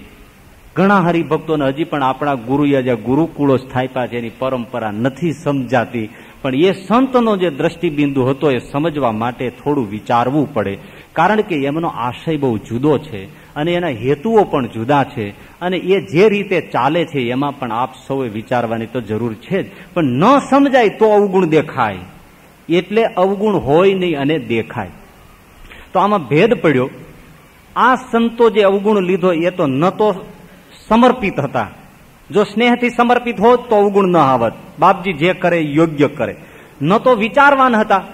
જો વિચારવાન હોત તો વિચારત કે ભાઈ આવું કાર્ય કરે છે તો શું કામ કરે છે, તો એનો અવગુણ ટળી જાત. એટલે બંને રીતે જો હોય, એકમાંથી એક રીત હોય તો નિર્દોષ થઈ શકાય છે. તો આ જે વિચારવાન છે એ કોઈ અવગુણ ભાસે તો વિચારે કરીને ટાળી નાખે છે. ત્રીજી બાબત કે પરમેશ્વરમાં તો એને કોઈ અવગુણ દેખાતો જ નથી. પેલો જે પ્રેમી ભક્ત છે એને તો કોઈ દેખાવાનો સવાલ નથી, સ્નેહને આધીન છે. પણ આ જ્ઞાનીને નથી દેખાતો, એની પાછળ એને ભગવાનનું સ્વરૂપ તત્વતઃ જાણ્યું છે. જન્મ કર્મ ચમે દિવ્યમ એવમ યો વેત્તિ તત્વતઃ ભગવાનને જાણ્યું છે. ભગવાન તો નિર્લેપ છે, નિર્દોષ છે, અસંગ છે. જેવા માયામાં આવ્યા છે છતાંય માયાથી પર છે, માયાને પણ બ્રહ્મરૂપ કરે એવું આ તત્વ છે. અનંત કોટી બ્રહ્માંડો એને આશ્રિત છે, એવું તત્વતઃ જાણ્યો છે. માટે ભગવત સ્વરૂપમાં એને કોઈ ચરિત્રમાં અવગુણ આવતો નથી. હવે પછીની વાત કે એને ભગવાન અને સંત જે જે વચન કહે તેને પરમ સત્ય કરીને માને છે અને વચનને વિશે સંશય કરતો નથી. પેલો પણ સંશય કરતો નથી, આ ભક્ત પણ સંશય કરતો નથી. જ્ઞાનવાન છે, કોઈ સંશય કરતો નથી, પરમ સત્ય માનીને પોતે એ વચનને માને છે. અહીંયા થોડો ભેદ સૂક્ષ્મ પડે છે કે પેલો સંત છે, પેલો ભક્ત જે શ્રદ્ધાવાન ભક્તિવાન છે, એ સંતના સંગમાં કથા વાર્તામાં મહિમાની વાતો ભગવત સ્વરૂપની છે એને ધારે છે. જ્યારે આ સંતના સમાગમે કરીને આત્મ સ્વરૂપની વાતોને ધારે છે, એની રુચિ છે. તો પેલો ભગવાનના મહિમાના વિચાર કરી મૂર્તિને હૃદયમાં ધારી સંસારના વિષયોના ઘાટ છે એને ધોઈ નાખે છે. જે આગળ આવ્યું ત્યારે આ શું કરે છે? આ એમ વિચારે છે હું તો દેહ નથી, ઇન્દ્રિયો અંતઃકરણ એ હું નથી, મન ઇન્દ્રિયો હું નથી, એ બધા અસત્ય છે. હું પરમ સત્ય સ્વરૂપ છું, એકદમ સચ્ચિદાનંદ રૂપ એવો આત્મા છું. એવું પોતાનું સ્વરૂપ જાણીને આત્મરૂપે વર્તે અને માયાના તમામ વિકારોથી નિર્મૂળ થઈ જાય છે. પેલો ભગવાનની મૂર્તિનો મહિમા વિચારે અને વિચારને બળે સંસારને ધુવે, આ આત્મવિચારનું બળ પેદા કરે અને ભગવાનને ધારે અને સંસારને ધોઈ નાખે. એની આગળની વાત. અને જેણે કરીને પોતાને બંધન થાય અને પોતાને એકાંતિક ધર્મમાં ખોટ આવે એવા જે પદાર્થ તથા કુસંગ તેને ઓળખી રાખે અને તેથી છેટે જ રહે પણ તેના બંધનમાં આવે નહીં. એકાંતિક ધર્મ, જ્ઞાન, વૈરાગ્ય અને અતિશય સ્નેહયુક્ત એવી જે ભગવાનની ભક્તિ, આ જ્ઞાની છે તો પણ મહારાજ એવી ભક્તિ, એકાંતિકી ભક્તિનું સૂચન કરે છે. એવો જે એકાંતિક ધર્મ, એમાં ખોટ આવે તેવા પદાર્થને ઓળખી રાખે કે આનાથી બાધ આવે એવું છે તો એવા પદાર્થનો ત્યાગ કરે છે. એવો કુસંગ શું છે? એને કે ધર્મને ગૌણ કરી નાખે કે ભાઈ આપણે તો આવા આત્મજ્ઞાની છીએ તો હવે ધર્મની શી જરૂર છે? આપણે તો આવા અતિશય અલક્ષ રીતે વર્તનારા છીએ તો પછી આપણે આવી સ્નેહાળ ભક્તિ એ આપણને જરૂર નથી, એ આપણને યોગ્ય નથી. તો ધર્મની ગૌણતા પાડે એવો કોઈ હોય, કુસંગ છે, એનો ત્યાગ કરે છે. જ્ઞાન છે, એ જ્ઞાનની પ્રધાનતા, આત્મજ્ઞાનની પ્રધાનતા જો બતાવનારો કોઈ મળે એને ઓળખી રાખે, આ મને એકાંતિક ભક્તિમાં ખોટ ઊભી કરે એવો છે. વૈરાગ્યમાં શુષ્કપણું દાખલ કરી દે, પ્રેમ ભક્તિ પણ જવા દે, તો એવાને ઓળખીને એનો ત્યાગ કરે. એવા પદાર્થ, એવા કુસંગને ઓળખી રાખે, એનાથી છેટો રહે. છેલ્લે સવળો વિચાર હોય તેને ગ્રહણ કરે, અવળો વિચાર હોય તેનો ત્યાગ કરે. એવી રીતે જે વર્તતો હોય ત્યારે જાણીએ તેને વિવેક છે. સવળો વિચાર, જે વિચાર ભગવાનના પ્રેમમાં ડુબાડે, ભગવાન અને સંતમાં જોડે, ભગવાન અને ભગવાનના સંતમાં સ્નેહ પેદા કરાવે, એવા બધા જ વિચારો છે એ સવળા વિચારો. અને એનાથી તોડાવે તો એ બધા અવળા વિચારો. બીજી બાબત, સંસારના પંચ વિષયો સંબંધી જે વિચારો એ બધા અવળા વિચારો, અને ભગવત ભક્તિ સંબંધી જે વિચારો છે એ સવળા વિચારો છે એનું ગ્રહણ કરે, પેલા અવળા વિચારોનો ત્યાગ કરી દે. આ એક વિવેકી ભક્તની વાત આવી. અહીંયા વાત સમાપ્ત થઈ, 2 વચનામૃત પૂરા થયા. હવે છેલ્લું 17મું વચનામૃત. હવે જે ઉપસંહાર છે, મૂળ વાત જોઈ લ્યો તો કાર્યાણીના 12મા વચનામૃતમાં શ્રીજી મહારાજે 2 મુદ્દા મૂક્યા. એક વચન અને ધ્યાન, તેને કરીને કારણ શરીર બળીને ખાખ થઈ જાય છે. નહીતર કોઈ રીતે આંબલિયાની છાલ નોખી ન પડે, પણ લગાર શેકો તો પછી ખોખરી થઈ નીકળી જાય. એવી રીતે વચન અને ધ્યાન તેને કરીને એનું કારણ શરીર બળીને ભસ્મ થાય છે, કારણ શરીરાત્મક વાસના બળી જાય છે. તો આ 2 વચનામૃતો જોયા, એના 2 મુદ્દા ખાસ છે, એક વચન અને બીજું ધ્યાન. જે પહેલા વચનામૃતમાં પણ બતાવ્યું, બીજામાં પણ એ સારભૂત ચાલ્યું આવે છે. તો વચન અને ધ્યાન, જેને સાદી ભાષામાં આજ્ઞા અને ઉપાસના પણ કહી શકાય. તો 2 વાતની મહારાજે સંતોને ઉપદેશ આપ્યા પછી પહેલું વચનામૃત 15મું માગશરવદી 3જનું, બીજું વચનામૃત માગશરવદી 4થનું, અને હવે આ જે 17મું વચનામૃત છે માગશરવદી 5મનું છે. એનો રણકો છે. 5મને દિવસે, 3જે દિવસે હવે મહારાજ બધાને ભેળા કરીને શું વાત કરે છે. પછી મુક્તાનંદ સ્વામી તથા ગોપાળાનંદ સ્વામી આદિક સાધુને તેડાવ્યા, અને શ્રીજી મહારાજ તે સર્વ પ્રત્યે બોલ્યા, આપણા સત્સંગમાં થોડો કુસંગનો ભાગ રહ્યો જાય છે, તે આજ કાઢવો છે. અને આ પ્રકરણ હવે એવું ચલાવવું છે કે સર્વ પરમહંસ, સાંખ્ય યોગી એટલે કે પાર્ષદો, અને કર્મયોગી એટલે તમામ ગૃહસ્થો સર્વે સત્સંગીમાં પ્રવર્તે. સત્સંગમાં નહીં હોય પણ છતાંય જે મહત્વનું છે, સત્સંગીમાં પ્રવર્તે. તે સત્સંગમાં કુસંગ તે શું છે? આગલા દિવસોનો દોર ચાલ્યો આવે છે. તો જે વાતના કરનારા છે તે હિંમત વગરની વાત કરે છે, તે સત્સંગમાં કુસંગ છે. તે કેવી રીતે વાત કરે છે? તો એમ કહે છે જે ભગવાનનું જે વચન તેને યથાર્થ કોણ પાળી શકે? જેની અત્યાર સુધી મહારાજે 2 દિવસ પહેલા વાત કરી, બીજે દિવસે પણ સંતના વચનની, ભગવાનના વચનની વાત કરી, એ નિરીક્ષણ કરે છે ભગવાનનો આગ્રહ કેવો છે, અને સામે પાળવા માટે ઉત્સુક પણ ભક્તોને સાધકો કેવા છે. તો 3જા દિવસની આ મજા જોયા જેવી છે કે વચનને કોણ યથાર્થ પાળી શકે, અને વર્તમાન ધર્મ પણ યથાર્થ કોણ પાળી શકે.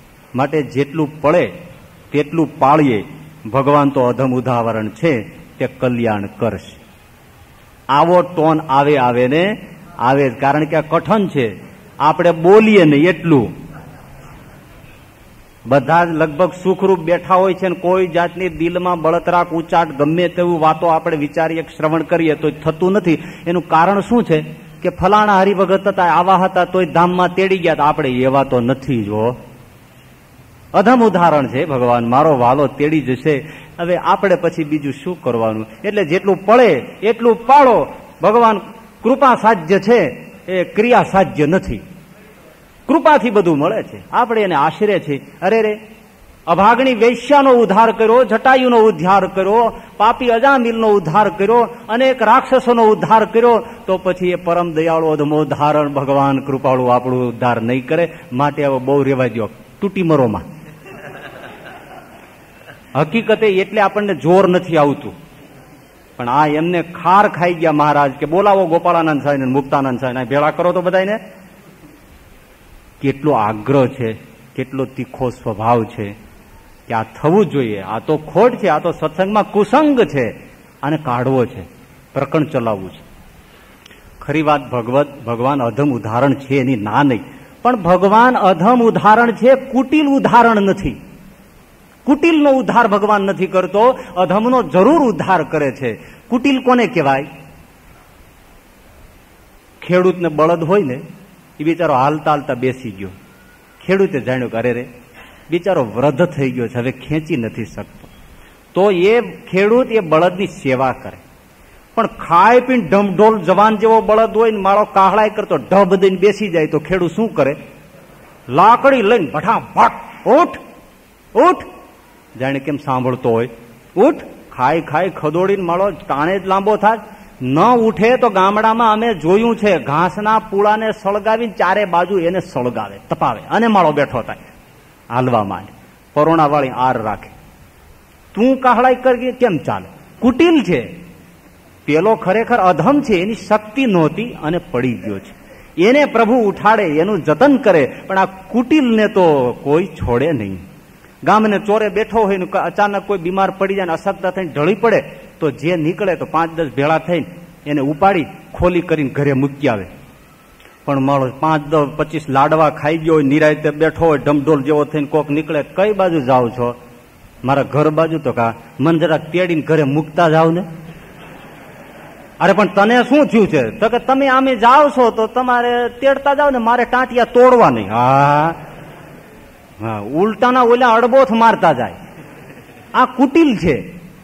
ભગવાન અધમ ઉદાહરણ જરૂર છે, પણ કુટિલ ઉદાહરણ નથી. જેની પાસે સામર્થ્ય ને શક્તિ જેટલું ચલાય એટલું ઈમાનદારી પૂર્વક ચાલો. બાળક હાથ લાંબો કરે, ભગવાન એને ગ્રહી લે. એટલે અધમ ઉદાહરણનો આવો અર્થ ન કરાય. મહારાજે અંત્યના 32મા વચનામૃતમાં ચોખ્ખું કહી દીધું કે જે ભગવાન અધમ ઉદાહરણ છે, પતિત પાવન છે, એવો મહિમા ગાયને જે પાપ કરતા નથી બીતો એ દુષ્ટ છે, એ પાપી છે, અને એનો સંગ ક્યારેય ન કરવો, એને ભગવાનનો ભક્ત પણ નહીં જાણવો. લોયાના 6 વચનામૃતમાં મહારાજે કહ્યું કે કોઈ સાધુ હોય અને આવી જો હિંમત રહિત વાત કરતો હોય કે એક જન્મે કઈ કલ્યાણ થોડું થાય છે બાપા, લગરીક થાય, ચાલ્યા જશું ધીમે ધીમે. અને નિષ્કામાદિ ગુણા મહારાજ કહે છે પણ કઈ એક જન્મે કઈ સિદ્ધ થાય બાપા, ભગવાન અધમ ઉદાહરણ છે, કલ્યાણ થશે. આવી હિંમત રહિત વાત કરતો હોય અને સાધુ ગમે તેવો સારો હોય તો મહારાજ કે એની ભેળું નાવાય ન જવું, એની પડખે પથારી ન કરવી, અને એનો સંગ સર્વ પ્રકારે છોડી દેવો. કારણ મહારાજ કે તો નપુંસક છે, અને નપુંસકને સંગે પુત્રની પ્રાપ્તિ થતી નથી. આટલો બેકાર છે, કોઈ કામનો નહીં, વૃંદલ છે, છોડી મૂકો, બેકાર છે. સૃષ્ટિને માટે, ઘરને માટે કોઈ કામનો નથી. એમ આવો જે નપુંસક છે મહારાજ કે અમારા સત્સંગને માટે બિલકુલ કામનો નથી, બેકાર છે, એ નપુંસક છે, કાઢો. કારણ કે બીજાને મોળા પાડે છે. ખરેખર ધ્યાન ભજન કરતા હોય ને આવું હોય અને કોઈ હિંમત રહિત વાત કરે, એક તમે ઉપવાસ કરવા માટે મજબૂત થયા હો, ત્યાં કોક એમ કે શું આજે ઉપવાસ રાખ્યો છે? તો કે હા, હું પેલા કરતો હો પણ પછી આ કરતા કરતા મને એસિડિટી બહુ થઈ ગઈ, કરવા જેવું નથી. હવે તને થયું એ તારું ક્યાંક ઓઠું કોઠું હોય છે ભાઈ, પણ આને મોળો પાડી દીધો. એટલે જે સત્સંગમાં આવી રીતે હિંમત રહિત વાત કરે તો મહારાજ કે એ તો દુષ્ટ છે, પાપી છે, અધમ ઉદાહરણનું બિરુદ છે, એનો દુરુપયોગ કરે છે, તો એવાનો સંગ નહીં કરવાનો.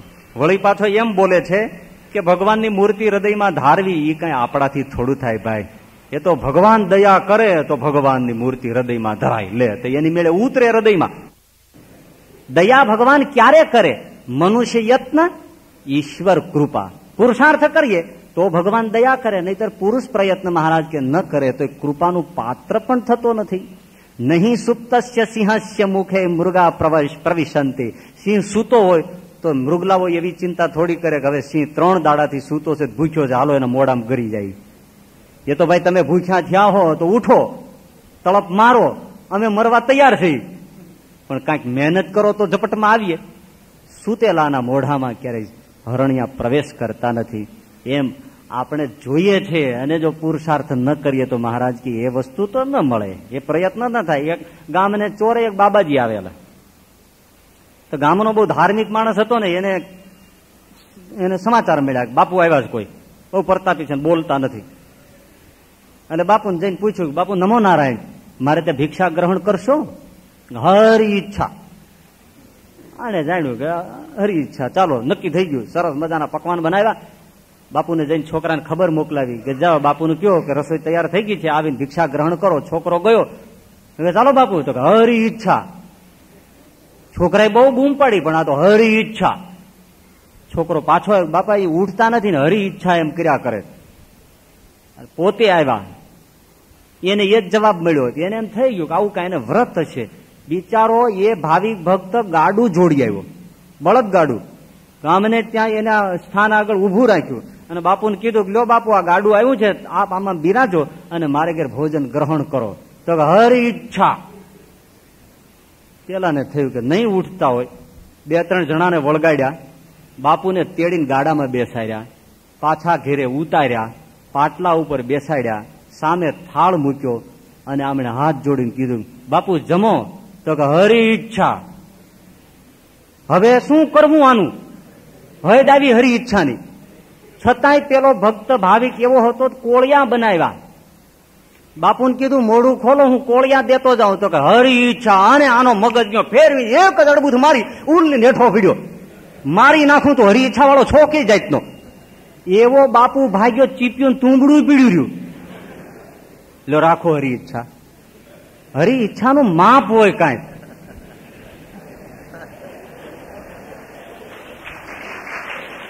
કાંઈક મર્યાદા હોય. એમ મારો વાલો પછી સાવ આમ મોઢામાં કોળિયા દેવા માટે તૈયાર થાય. આટલો બધો અમૃતનો વરસાદ વરસ્યો છે. પ્રભુ એમ કે છે કે હવે સેજ મોઢું પોળું કરો તો અમૃતનો ઘૂંટ દઈ દઉં. તો હરી ઈચ્છા ઠોકી દે ને ફેરવી. હવે તો મોઢું પોળું કરવું જોઈએ ને. એટલી બધી નાદારી આપણા જીવમાં હોય તો ભગવાન ક્યાંથી કૃપા કરે?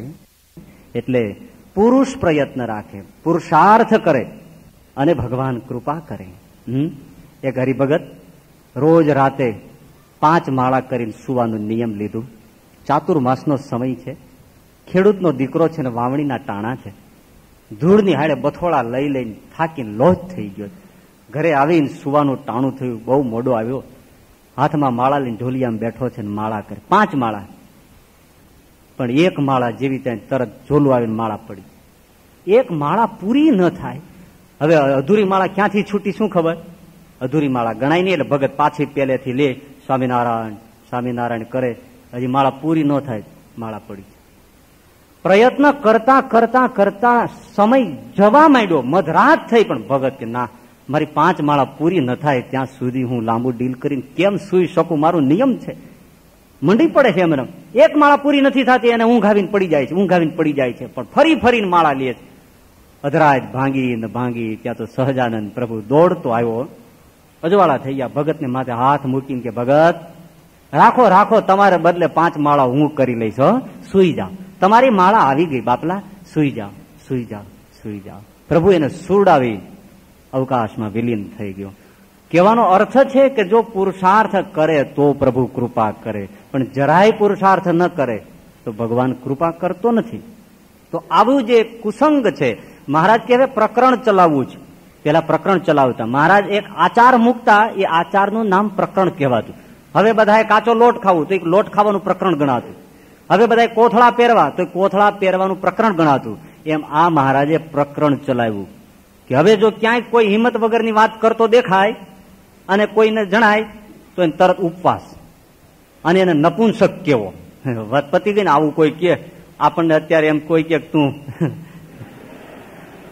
આ મુછાળ મરદ ને આવું કે તો કેટલું અપમાન થઈ જાય. તો મહારાજ કે પણ તમે આવું બોલો શું કરીએ? એટલે ઉપવાસ કરી નાખો. એવું જોરદાર પ્રકરણ ચલાવ્યું અને સંતો પણ કટિબદ્ધ કરી અને એ સાધનામાં લીન થયા પુરુષોત્તમ નારાયણને રાજી કરવા માટે. તો 15મું વચનામૃત, વચન અને ધ્યાન ભાવના પ્રધાન વ્યક્તિને માટે એક રસ્તો સરસ બતાવ્યો. બીજો એ જ્ઞાન પ્રધાન થોડોક છે તો એના માટે પણ એકાંતિક ધર્મની સિદ્ધિ માટે પણ વચન અને ધ્યાનનો રસ્તો બતાવ્યો.